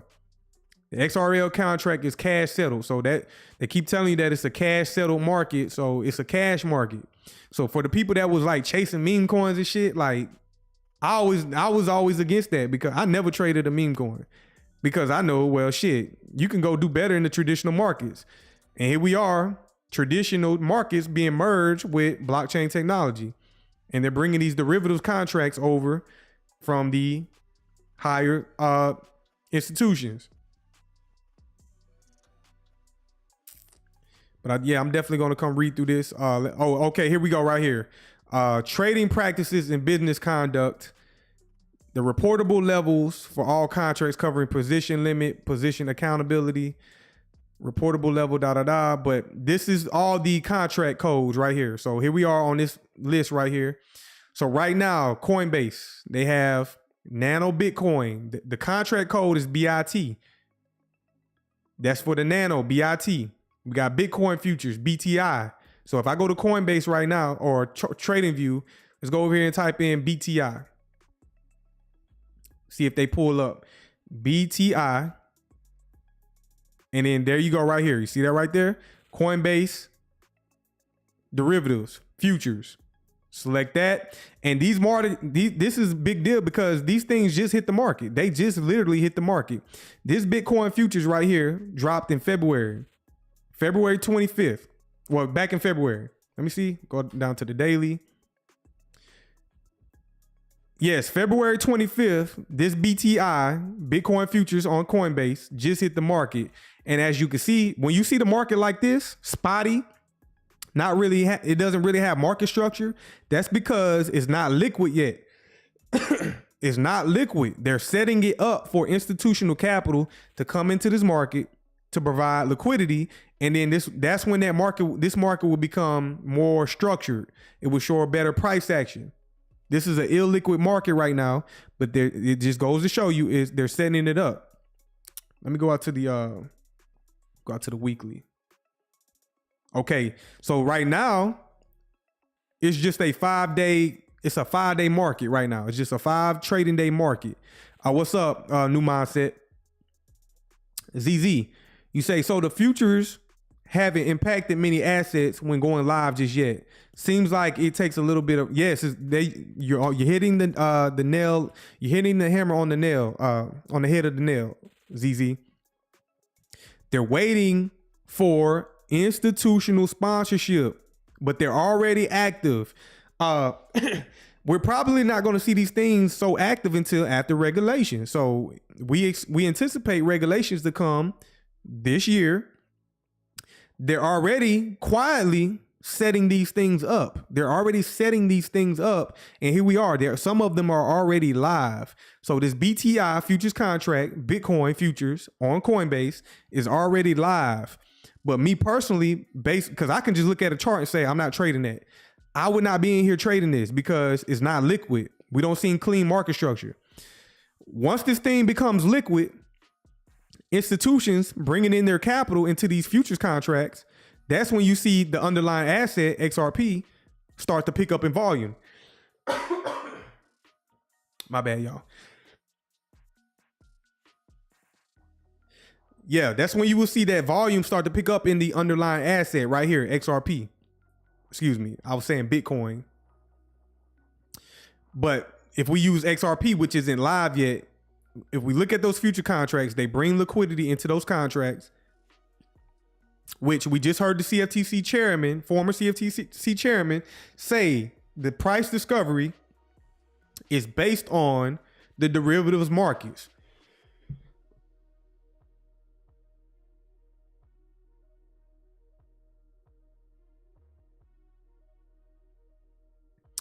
Y'all press 1 if y'all understand that. Do y'all understand that? Do y'all understand what I'm explaining? We walking through it. I'm learning as well. This is like learning. We educating. I'm educating myself. So y'all, I'm learning with y'all. Y'all are learning with me. So we're walking through this. I appreciate it. If y'all just joined, make sure y'all hit that like button. Subscribe if you're brand new to the channel.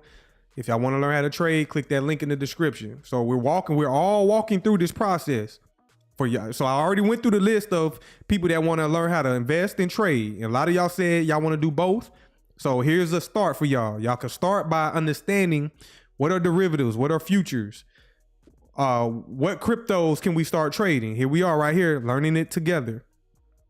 So ZZ, regs will change the game for sure, most definitely. And as I'm showing y'all with these products, let's come back over here. And this is directly from Coinbase, their filings. These are their regulated filings. So they already are in the process or already have gotten it done. This shit is already done on the side of the exchanges and the side of the banks. They're already setting this stuff up.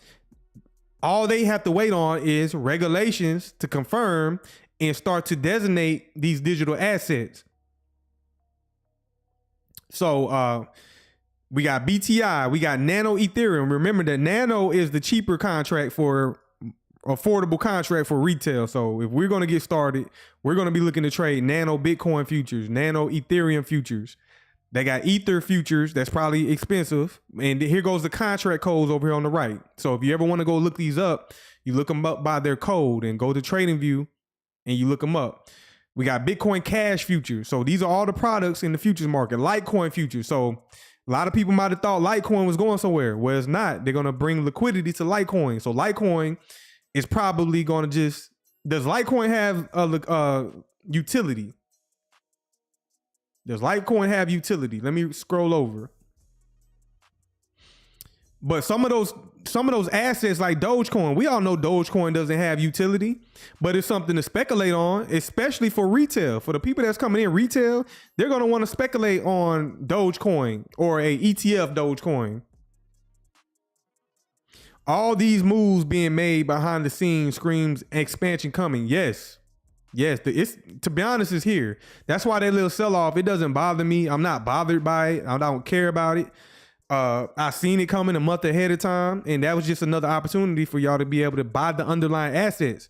Because as these things appreciate, these futures contracts appreciate, that underlying asset is going to get further and further out of your reach. That XLM, that XDC, these American products, that HBAR.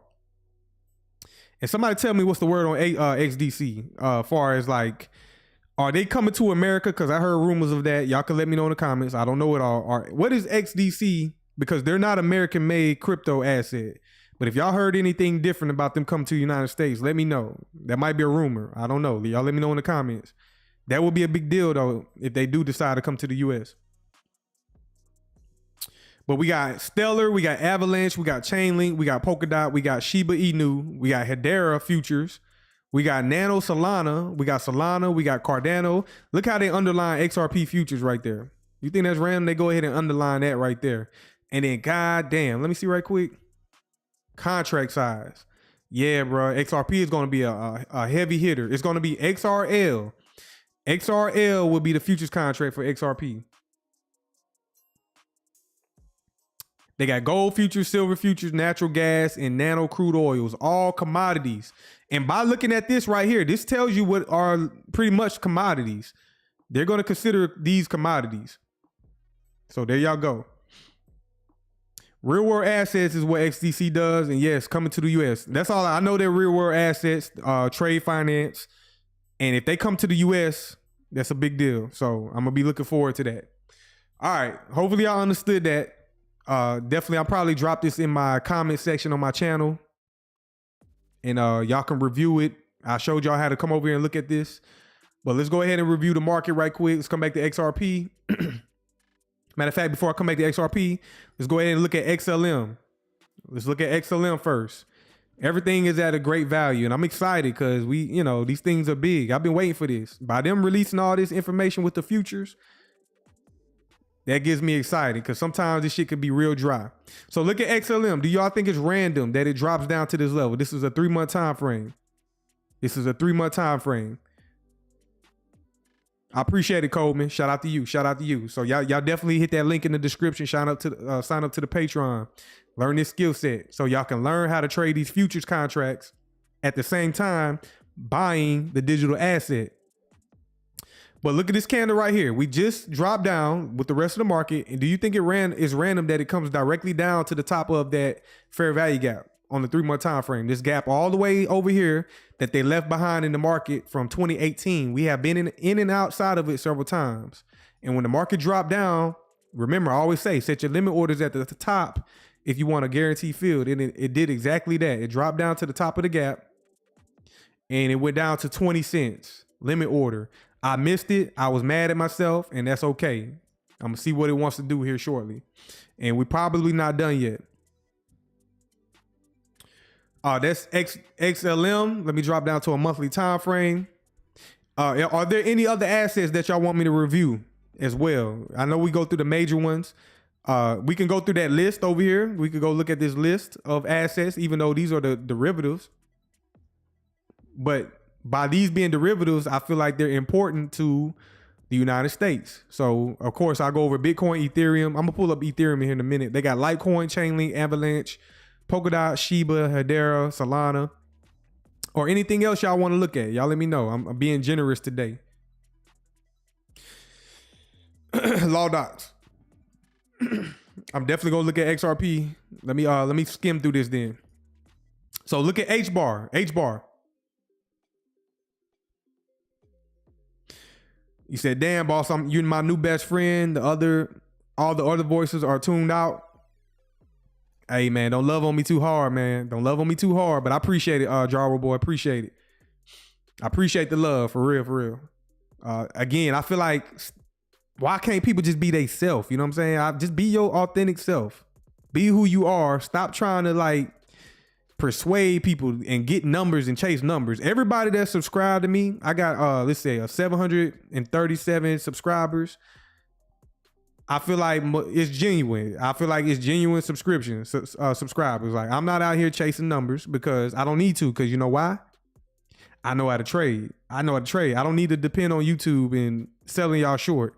I can trade. If I need to go make some money, I go to the markets and make money. YouTube ain't paying enough. YouTube ain't paying enough.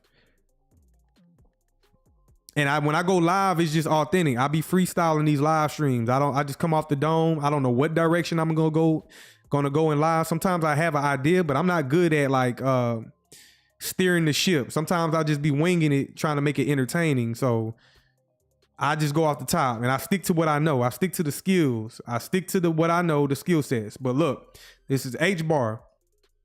3-month time frame. I went heavy yesterday. Do you think it's random? It dropped down to these price levels. It dropped all the way down to 12 cents. So if y'all just picked up HBAR, y'all press 1 in the comments if y'all took advantage of HBAR. And then also, just like XRP, I already forecasted this ahead of time. I got the receipts. I forecasted it a month ahead because once I seen XRP doing what it was doing, I said, okay, XLM, HBAR, XDC, they're all doing something similar. Yeah, Ryan, it almost went down to the 50% level. It didn't go all the way down there, but it, like I always said, if y'all want to guarantee field at these discounts, the top of the gap, the upper quadrant, and then the midway point. Now, are we done? Again, we have, this is a 3-month time frame, so we got 2 months and 23 days left. Let's go down to the monthly. On the monthly time frame, we have 22 days left to complete this candle, and we're still right now, even right now, as long as this candle is sitting inside of this gap, you could be pulling the trigger. You could be pulling the trigger. That's what I do. This is precision trading. So as long as it's hanging out inside of this gap, you could be pulling the trigger, still at discount. Now, once we leave the gap, a lot of y'all might chase it, but me, I use strict protocols. I use precision trading. Once we leave it, that's no longer considered a discount to me. Just like over here on XLM.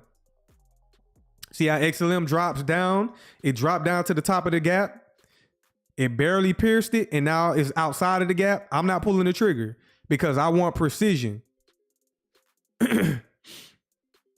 Lenny, you said XRP takes a significant step into traditional finance with the launch of a 2x levered ETF. I did see that too. I'm not no ETF trader or I just come to the futures. The futures markets blow the ETFs out the water. But I seen that on the New York Stock Exchange. That's a big deal as well. So here we are, all these things accumulating. This innovative fund offers high octane exposure to daily price movements. And that's for the people that are like not as hands-on as the futures markets. They just add a little bit more octane, like you said, a little bit more octane to that ETF, which if you know how to trade futures, you don't need ETFs.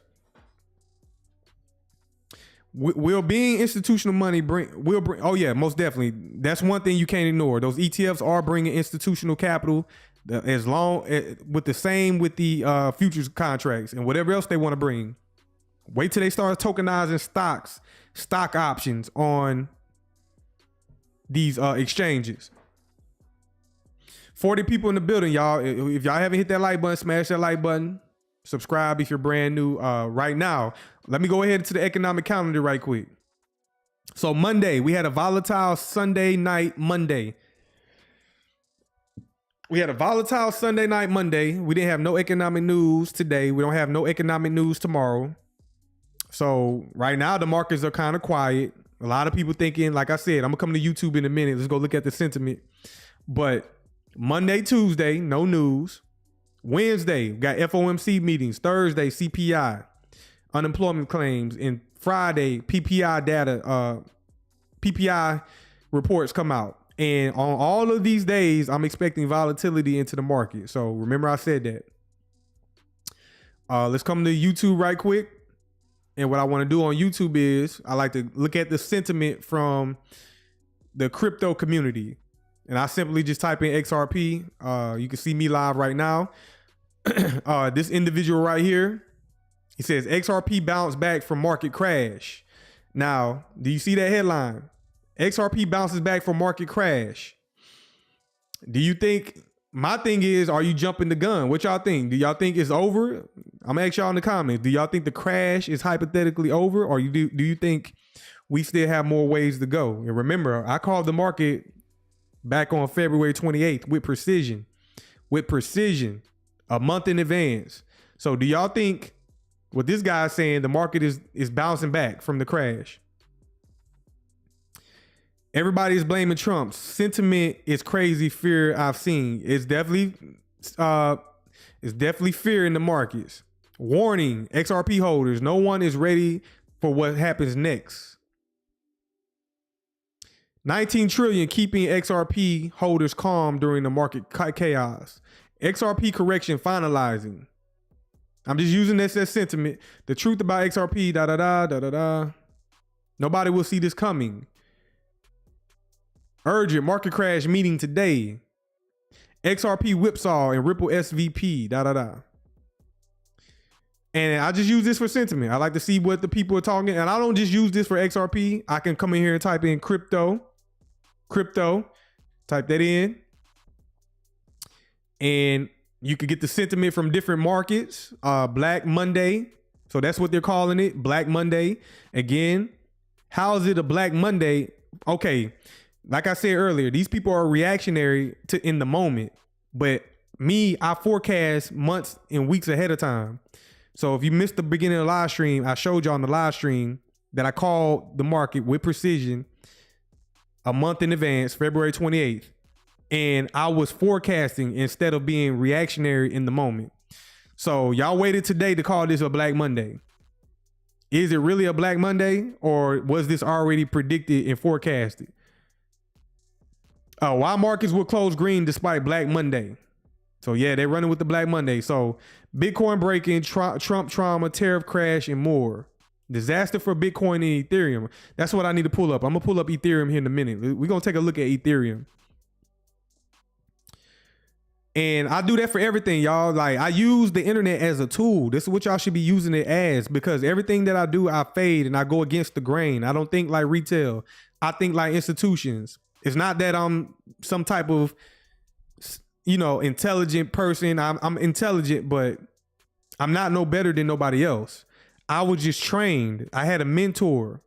My mentor has done this, been in these markets for over 30 years. So I was trained to be able to analyze the market in a short period of time.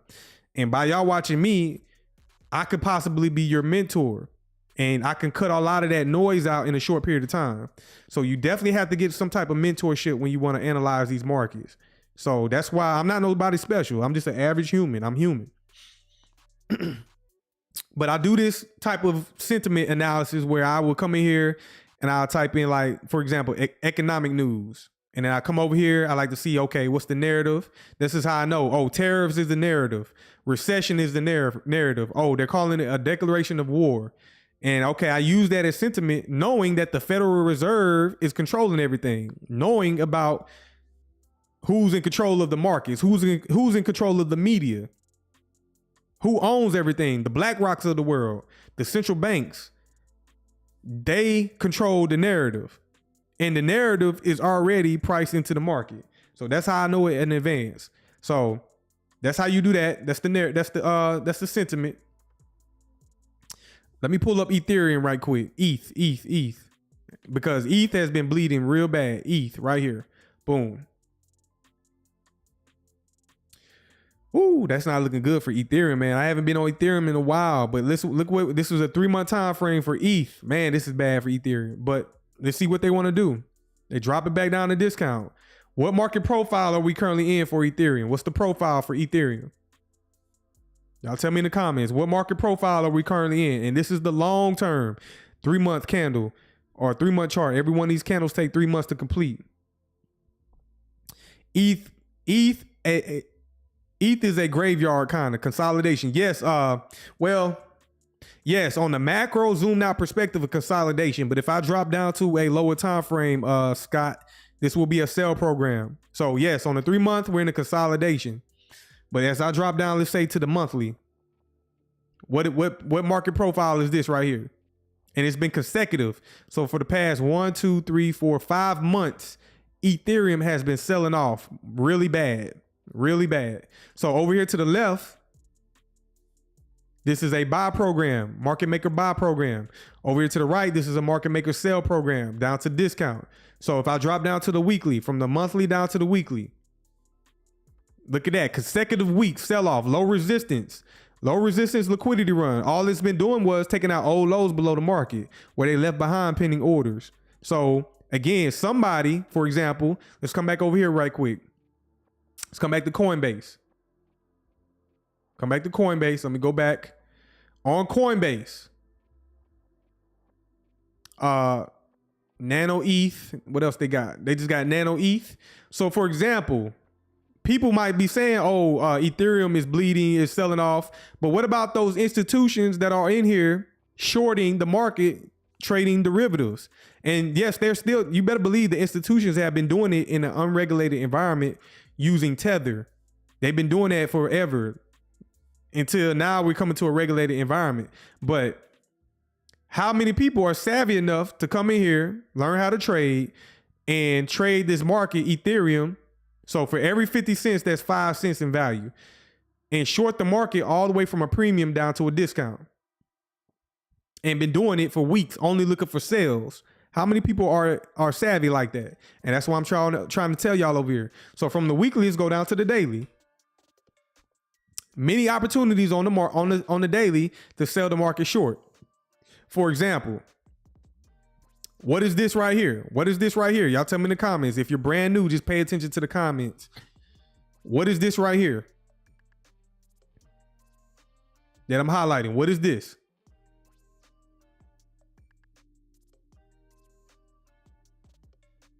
Yes, it's a SIBI, sell side imbalance, buy side inefficiency.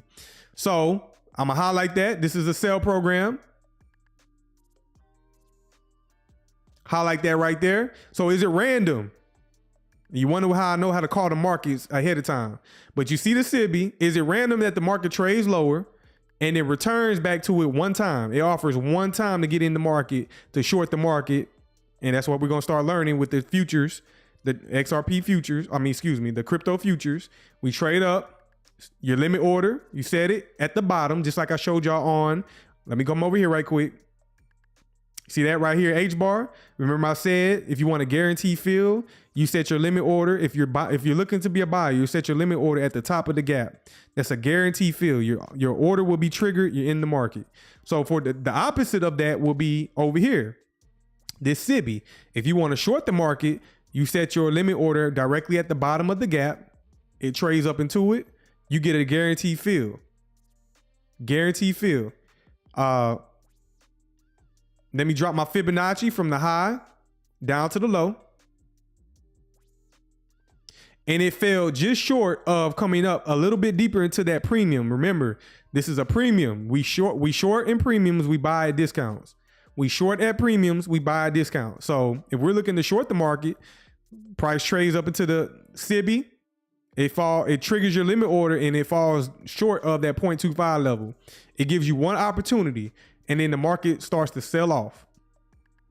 And as it sells off, what does it do? It takes out sell side liquidity right here, right there below that low, sell side liquidity, pending orders.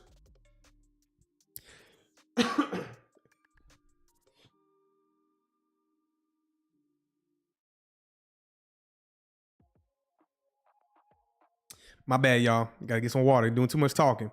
But we take out the sell side liquidity right here. We take out the pending orders. And then what does it do? It rallies back up into this what? This SIBI right here. I'm gonna highlight that. I'm gonna highlight that SIBI.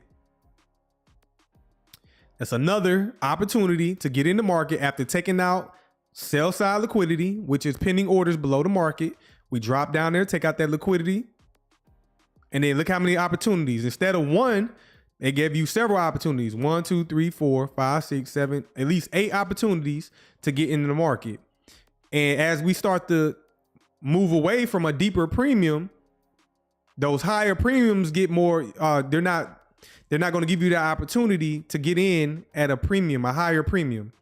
So for example, let me lay my Fibonacci down from the high of the gap down to the low. You can see initially, after taking out liquidity right here, it trades back up into the gap. It trades at the bottom. That's your guaranteed fill, limit order. It trades up to the 0.25 level. And then it trades up to the midway point, which is the equilibrium, which is fair value right there. You see that? It only gives you that one time. That's a deeper premium. So if you was to short, you will be really in profit as we move away. And then as we move away, it doesn't come back up into that deeper premium. You want to be a seller when the market goes up. You're shorting the market as the price goes up. You buy the market as the price goes down. Keep that in mind. Take it in your notes. You want more in depth? Go to the Patreon. Sign up. Hit the link in the bottom. So we hit it 1, 2, 3, 4. Boom. Displace lower. And then we trade all the way down to discount. And that's that sell program. So what I just did was I walked y'all down from a higher time frame, 3 month. On the 3 month, it's consolidating. But as I drop down the lower time frames, monthly, okay, it's in the sell program, but we need to further refine that. And what I did was go down to lower, weekly sell program, daily. Now, as we drop down to daily, those entry points become more refined. Boom. And then the further you go down, anything below the daily time frame is intraday price action. So 4 hour. This is what it looks like on the 4 hour. Many opportunities to get short in the market. Dozens and dozens and dozens of opportunities to get short. And that's what I'm trying to bridge the gap. But if I just zoom out and get that macro perspective, that long-term perspective, Ethereum isn't looking good. It's down back at this discount. This is 3 month time frame, by the way. 3 month time frame. It traded through this BISI right here. Traded through it. So that becomes an inversion. Notice I haven't removed it. That's an inversion gap right there. We can come back up into that. But we traded all the way back down to this discounted level below the market. What was the high? So from Ethereum recently made a high of back in October, the fourth quarter of 2024. It went up to $4,109. So from $4,109 down to $1,500. That's insane. That's very insane. So what y'all think about that? Let me go out to the 6 month. And then on the 6 month time frame, okay, that's a BISI on the 6 month right there. So that's that 6 month BISI that we're trading back down into. Now, are y'all bullish on Ethereum? What y'all think? Y'all bullish on Ethereum, or do y'all think Ethereum stays around? Do you think the institutions utilize it?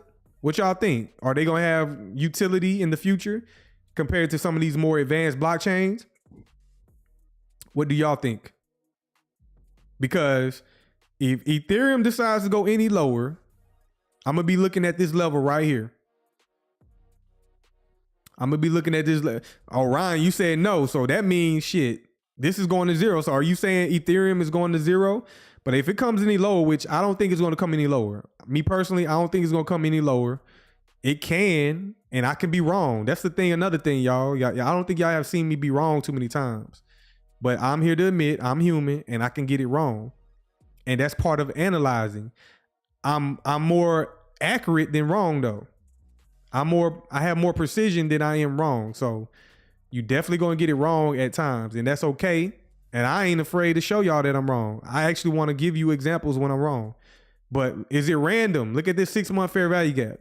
How the market trades down inside the top. Remember, guarantee fill. So definitely, okay, let's say they want to keep it. Institutions are buying this shit up right now. It's at a discount. Do you think it's random that it drops down to the upper quadrant, the 0.75 level, which was at around 1400? Do you think that's random that the price drops down to that level and then rejects it? I don't think that's random. Echelon, I honestly don't know. I have heard people talk bad about Ethereum, but I'm not sure why. I think they said something about it not being as efficient or utility. Well, that's true about Ethereum. Ethereum, high expensive in gas fees, slow, expensive as far as transactions. Settlement time is slow. And it's pretty much a scam, to be honest. This is a scam. But the reason it's around is because institutional capital. Institutions are holding Ethereum up. And as long as they're in the markets and they want to play around with it, then it's going to be around. So, and y'all all know about the ETH gate and y'all should know about it. ETH gate and JP Morgan and all that. You know, you should know about that. I think the SEC effed up or effed XRP back in the day and they dropped the lawsuit so ETH would take their place. But that didn't happen. It did temporarily, but here we go. You know what I'm saying? You already know XRP is about to, you know, pretty much absorb everything. I heard somebody say XRP was like a black hole. Like once this thing goes live and this shit is like doing everything, it's going to pretty much suck everything out the universe. And they consider it like a black hole. That's why, you know, the logo is black and it's like an X right in the middle of it. So that's crazy to think about, that it would just absorb everything and suck all the liquidity from every market. But that's Ethereum, y'all. That's at a discount. Quick little analysis on Ethereum. Let's come back to XRP right quick. Okay, let me go down to a lower time frame. Now let's go down to an intraday time frame, and I'm gonna get up out of here. I ain't gonna hold y'all too long. Currently trading at $1.90. I'm gonna throw up my dividers. If y'all want to learn how to do this, click the link in the description below. For the Patreon, again, early in the week, we dropped down the discount. We took out previous week's low. We took out the low all the way from 8 weeks ago. So that low is liquidated in the market. Are we done trading inside of that gap? So what I need to do is just go down to the daily. Go out to the daily time frame. I'm gonna remove this. On the daily time frame, we have, what is this right here? Y'all tell me in the comments. What is this? What is this right here? What is this that I'm highlighting on the daily time frame?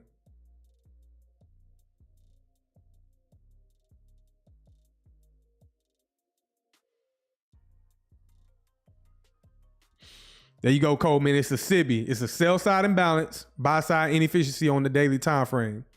Look at the one we just left up here. So it was random. We did like a little flash crash up. Not a flash crash, but we had faked like we was going to break out, traded up into this SIBI, give you one opportunity to get in and then short the market. That's why these derivatives are going to be exciting, because imagine knowing how to short and you can see the market trade up into this fair value gap. It set your limit order and then boom, trades all the way down to that monthly level, that 3-month fair value gap, and then you're out the market, profits taken. You take that cash and then you go put it to work buying some assets. But I'm gonna highlight this right here. This is a daily SIBI, sell side imbalance, buy side inefficiency. Are we done just yet going lower? I'm not, I don't think we're done going lower yet inside of this gap. I feel like we got more damage to do. If this market was going to be very extremely bullish, what it would do is it will show institutional sponsorship. What does that mean? Y'all tell me in the comments. Y'all done heard me refer to this a while. What does institutional sponsorship mean in the comments, in the chat? What does institutional sponsorship mean? What does that mean? How do I, when I use it, what do I refer to it? What do I refer to it as? What is institutional sponsorship? You said that shit jumped 30 cents in 3 minutes in this morning, then went back down. That's that volatility. So Daryl, you say liquidity. Lawrence, rapid flow. Ed, they will inject liquidity. A regulated, no, Scott, not a regulated environment. But thank you for participating. Institutional sponsorship is, from an algorithmic perspective, this happens all the time in the charts. It's programmed into the charts. Is when who got it right? Ed, you got it right. When they inject liquidity into the market. So remember, the market always goes from a premium to a discount to a premium. So we want to be buyers at a discount. We want to be sellers at premiums. That's that repeating factor all the time in the market. So after coming down to discount, you want to see displacement. What is displacement? Displacement means speed or rapid movement higher after leaving a discount. That's what you want to see. And that is considered institutional sponsorship. That's them coming in and injecting liquidity into the market. And once we start taking out old highs, that will be a shift in market structure, but we're not there yet. We have not seen that displacement. So right now, because of the economic calendar, I'm already telling y'all that Monday we didn't have no news. That's why y'all see the candle from Monday. Not really doing much. Today or tomorrow, Tuesday, we don't have no news. We can expect volatility in that sponsorship or that liquidity injection to come into the market during these certain times of the day. In the upcoming days. That's why I refer to the economic calendar, because this is how you know when the liquidity is coming into the market. Y'all think that's random? Do y'all think that's random? How else would I know when liquidity is coming to the market? Because economic calendar. So we can expect volatility to pick up Wednesday, Thursday, and Friday. So right now, look at the candle. Or just look, okay, for example, if we remove the wicks on these candles, so that's what I'm about to do. I'm about to remove the wicks.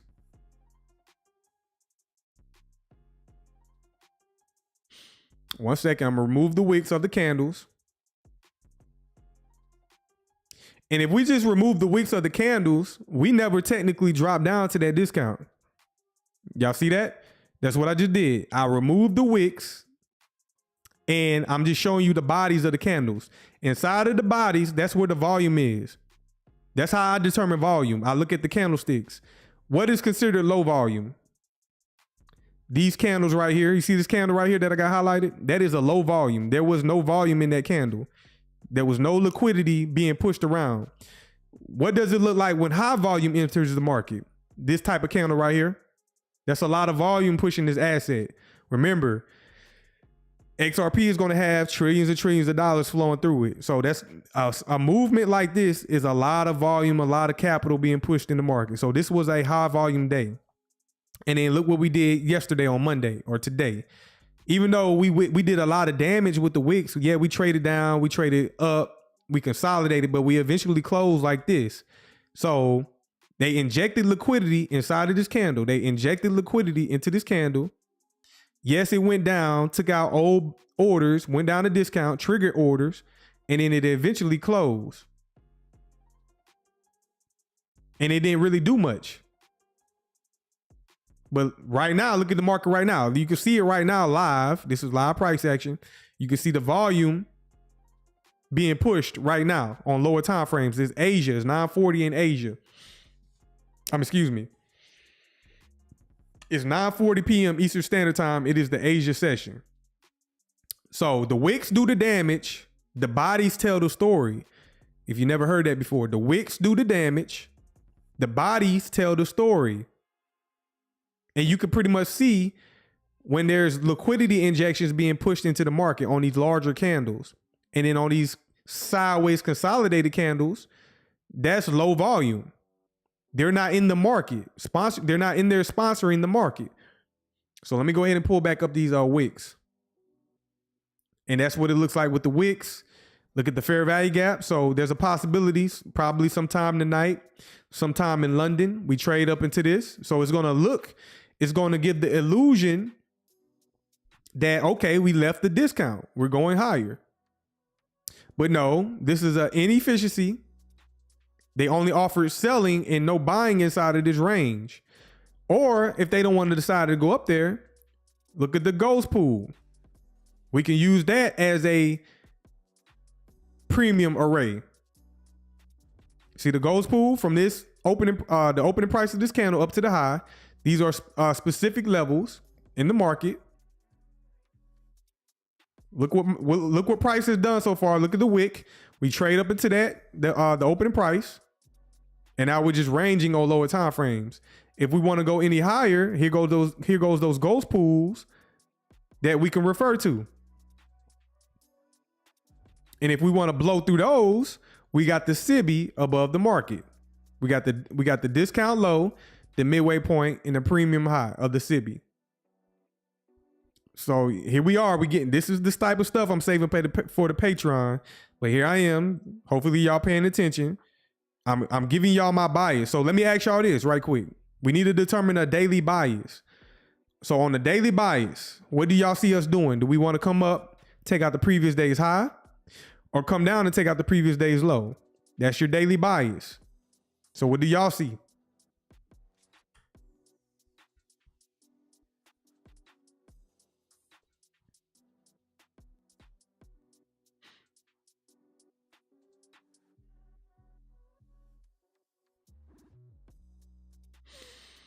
Scott, you say high first. Law Docs, you say down. Daryl, tap previous day's high.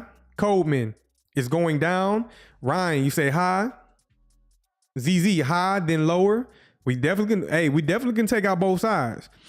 Lenny, high. Ed, low. Back, we go with the high time frames. What's up to the moon from New Zealand? Shout out to New Zealand in the building.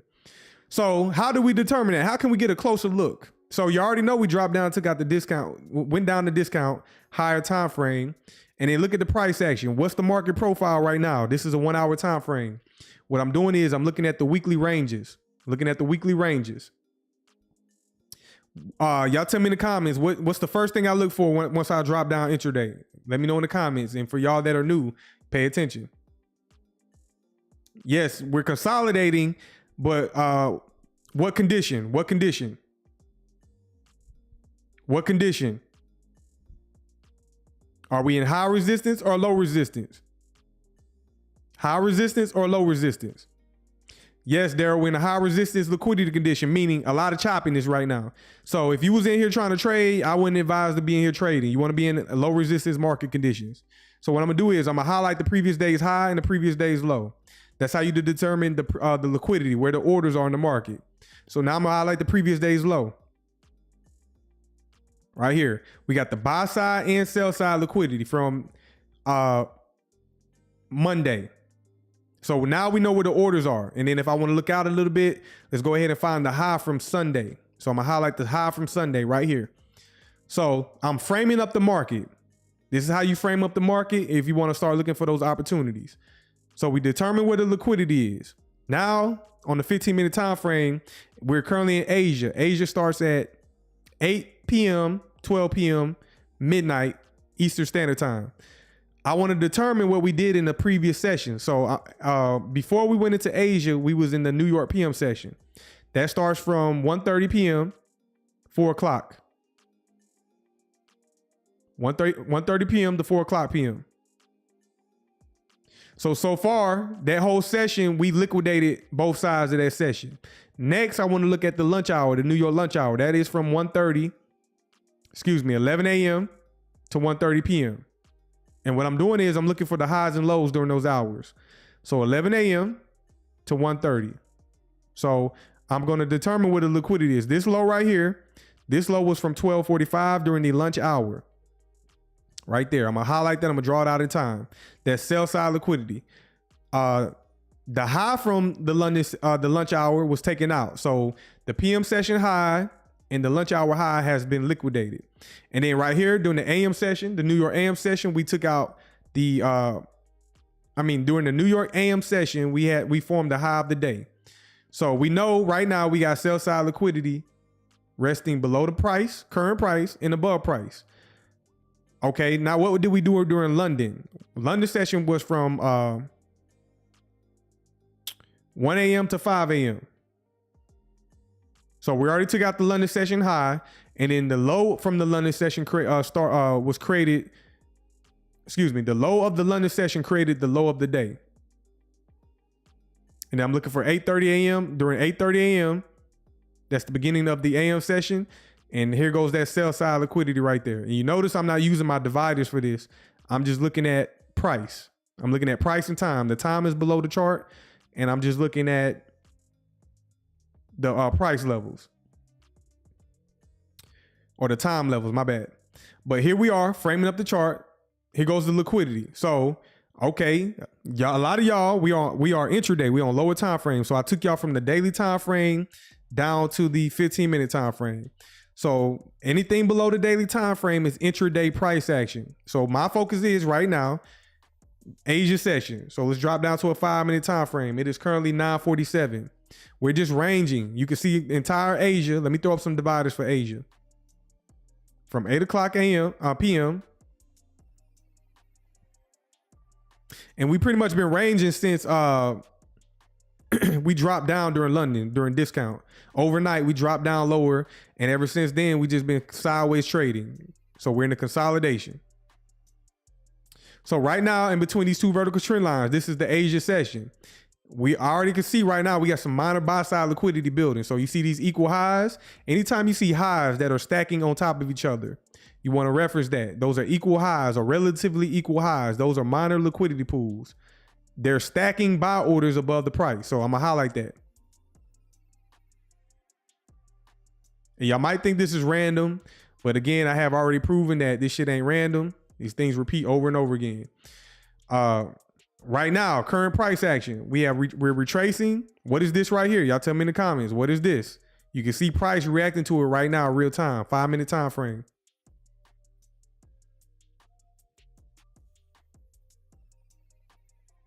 We are in the 9 o'clock hour. Here in 2 minutes, we got a macro coming up. There y'all go, busy. Here in 2 minutes, we got a macro coming up. In 2 minutes, we have a macro. So the macro is the last 10 minutes of the hour and the first 10 minutes of the top of the hour. So it's a 20-minute window in time. So let's see what we do in the macro. So you can see right now, we're retracing down to this fair value gap. Retracing down to this fair value gap.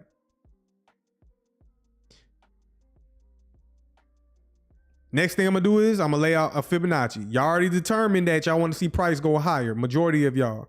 I went with the majority. So majority of y'all say price action on the daily time frame going higher. So what you should be doing is, if you're looking to be a buyer intraday, and we might not get that no time today, we might cross over into the London session in New York tomorrow and get it, but we can just trade the previous ranges from the previous session. So let me see right quick. We're going to keep this live. I'm going to head up out here shortly, but we want to see if we're bullish. We want to see price come up and take out this buy side liquidity up here. That's where minor liquidity is right there. Before I do that, let's drop out to the 15-minute. I need to see what's going on the higher time frame. Okay. Higher time frame. What is this right here? Y'all tell me what this is right here. What kind of candle is this?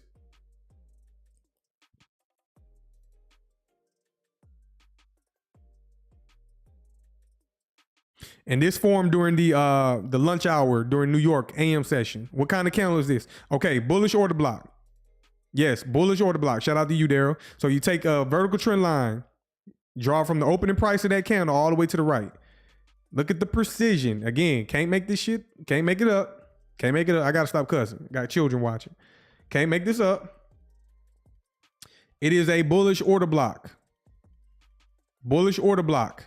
Do y'all think it's random that the price drops directly down to the top of that gap and closes directly up, not the gap, but the top of the order block, which is that trend line, which is the opening price of the order block?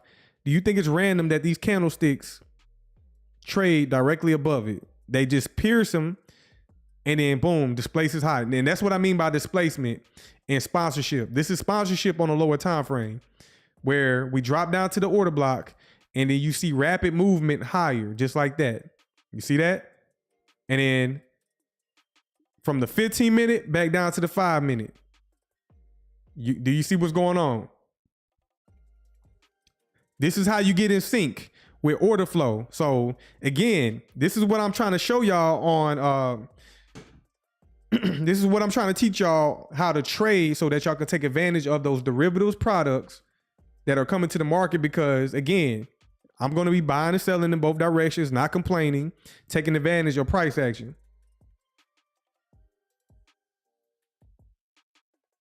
And if we go off of those tick values for those contracts, if you look all the way over to the right, XRP currently trading at 191. It just went up to 192.02, and every tick is $1 if you was trading that XRL futures contract. So from fair value gap, let's put up a long position. So from entry, again, guaranteed fill, top of the gap. Stop loss, which would be at the bottom of the fair value gap right here. Stop loss. Take profit. Right here at that liquidity pool right there. That's a quick scalp. That's a return of 1.9%, excuse me, 1.97%, and your risk would be 0.72%.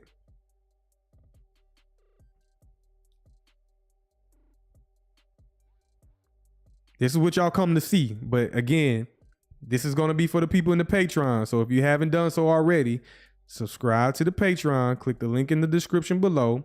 Get you the fundamentals on how to trade. And then as you learn the fundamentals and watch these live streams, things are going to start clicking more and more for you. More and more. Oh, we're in the macro as well. We're in that macro. Let me go down to the 1 minute time frame. We are in the macro. 9 o'clock. Well, 9:50 to 10:10. 9:50 to 10:10. 20 minute window in time. We got this candle right here. This is a 1 minute order block. Let's see what we want to do right there.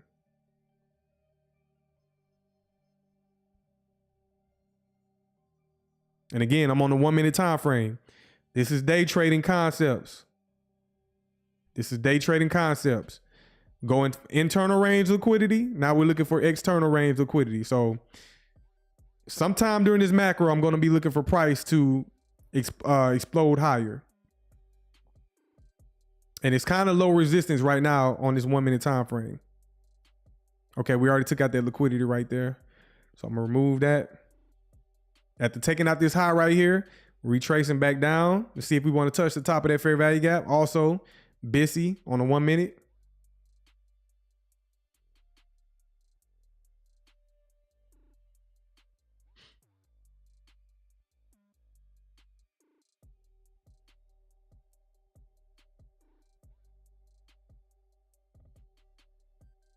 Y'all see that? Is it random? I mean, I could have, if I didn't show y'all this and y'all just, I say, hey, pick out any price level on the market, y'all probably wouldn't understand where to place a trend line at. But do y'all think it's random? See how I highlight that order block right there? Do you think it's random?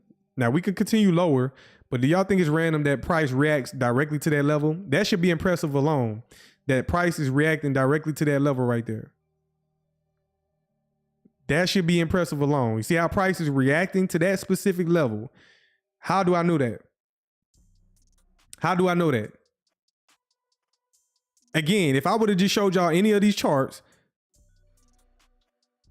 again, I don't know what else to tell y'all. Click the link in the description below. Sign up to the Patreon if y'all want to learn how to do this. But again, you think I just select any random level on the chart and I show you how it reacts to that price level. And now sponsorship, displacement higher. Come on, man. Who else on YouTube in this sector, in this, who else is doing this for y'all? Showing y'all this constantly, all the time.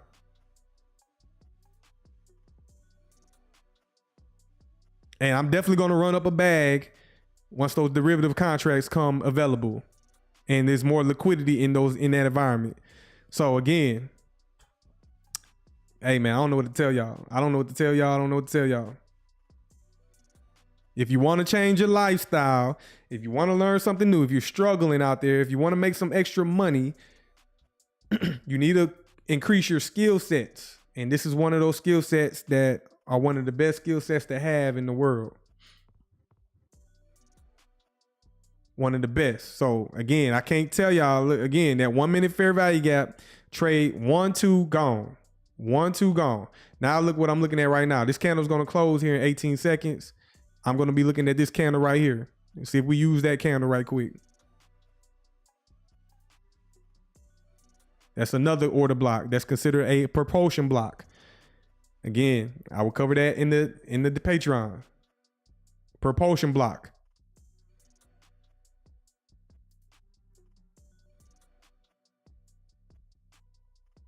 So is it random? Again, just like I just showed y'all, is it random that price is trading directly to that level and using it?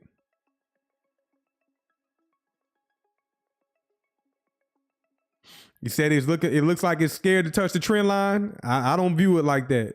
I know it's going to come to that trend line and it should behave a certain way.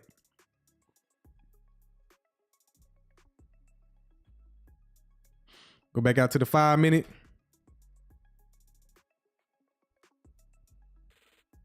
Go look at the 15 minute. Always know what's going on that higher time frame. Always know what's going, and that's what it looks like. That's what this trade looks like as you zoom out. You see this little trade shorting buying position right here. If you put on a position, you can measure the risk to reward ratio. That's what it looks like as you zoom out. That's that little fractal section in price action. And that's what I mean by coming in here. Let me see if I can pull that up again. That's what I mean by when I show y'all this right here. I think I already got it pulled up. When I come over here and show y'all this, if y'all want to be investors and traders, well, right now I'm showing you the concept of high frequency trading. We're looking for opportunities in minutes to weeks. So again, short term trading compared to investing. I do both. I pretty much this whole live stream walks you through investing strategies and trading strategies. We're looking to short-term gains and quick profits, high risk due to market volatility. So right now you can see currently on XRP, the market is very volatile. And let's go back over here. That's what it looks like on these lower time frames. We're looking for that volatility to take advantage of that volatility to earn profits. Look, I got a target. This isn't nothing I'm trying to hold. We got specific levels where we're not going to play around with it because I showed y'all how to find those reference points. We're going to get in, we're going to get out. We're going to get in, we're going to get out. We got specific levels that we can refer to. This is not nothing we trying to hold all day, overnight, several weeks. No, we trying to get in and out, put that capital to work and repeat the process over and over again because there could be dozens of opportunities per day. Jay Mason, he said, put it in the Patreon. I most definitely will. I most definitely will. Now it's kind of going high resistance, but I'm looking at the midway point of the order block. The midway point, that's a key level. I don't have it highlighted. Again, I might say that for the Patreon, but the midway point of that order block, I had talked about it before, but I'm trying to watch that level right there. See what we want to do. Again, high resistance, a lot of retracing. I like the market structure because we're using order blocks. Sometimes we don't like the order blocks. Sometimes price doesn't really like to respect the order blocks. Sometimes it likes to respect the gaps, the fair value gaps better.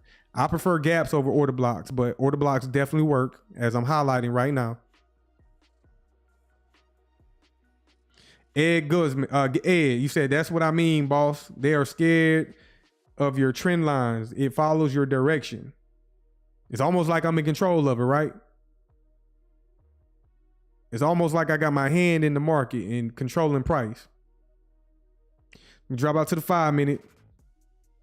We're still in that macro, so we just completed the hour. We're in the 10 o'clock hour. So we have 10 minutes remaining. 10 minutes remaining. We also trading inside of this over here, these SIBIs. So you got to respect these SIBIs over here on the left of the screen, the left of the chart. And if we fail right here, that's because if we zoom out, look at the sideways price action. You see that? High resistance. But we're going to aim for the liquidity. And again, as a trader, you're going to lose. So that's the risk. So Let's go down to the 1 minute.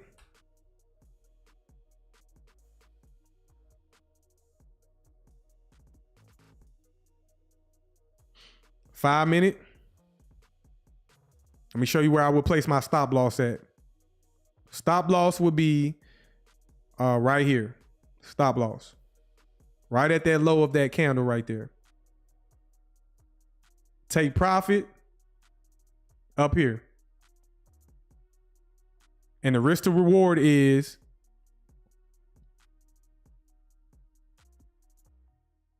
so I'm just looking at this right here. If I was trading this for the XRL derivative future contract, it is 0.0377.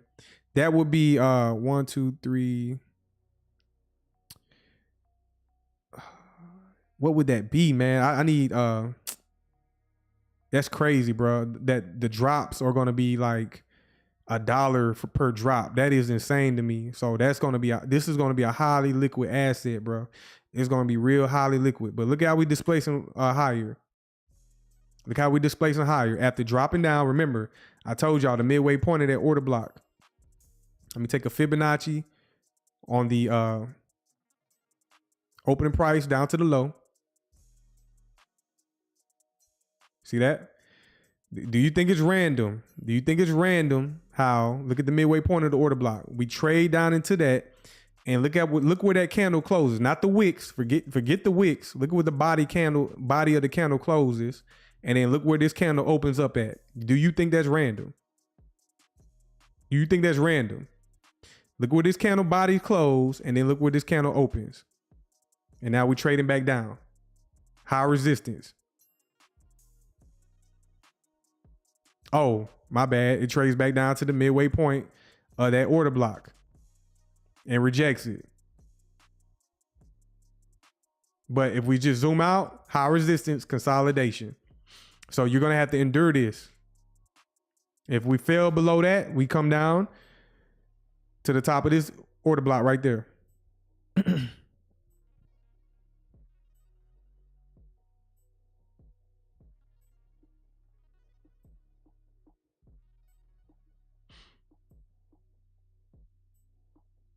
Now what I'm gonna do is I'm gonna remove this, clean it up a little bit. Now we can just see it a little bit cleaner.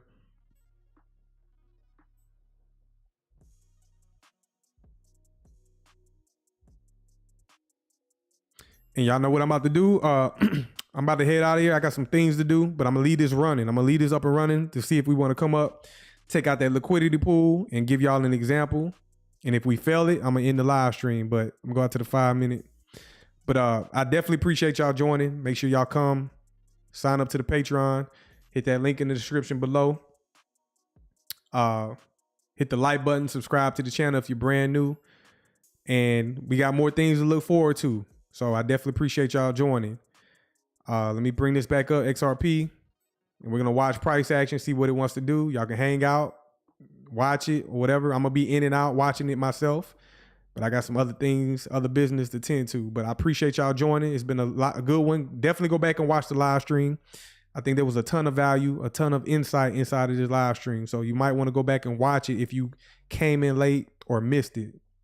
So definitely go back and watch the live stream. But until next time, y'all, peace out.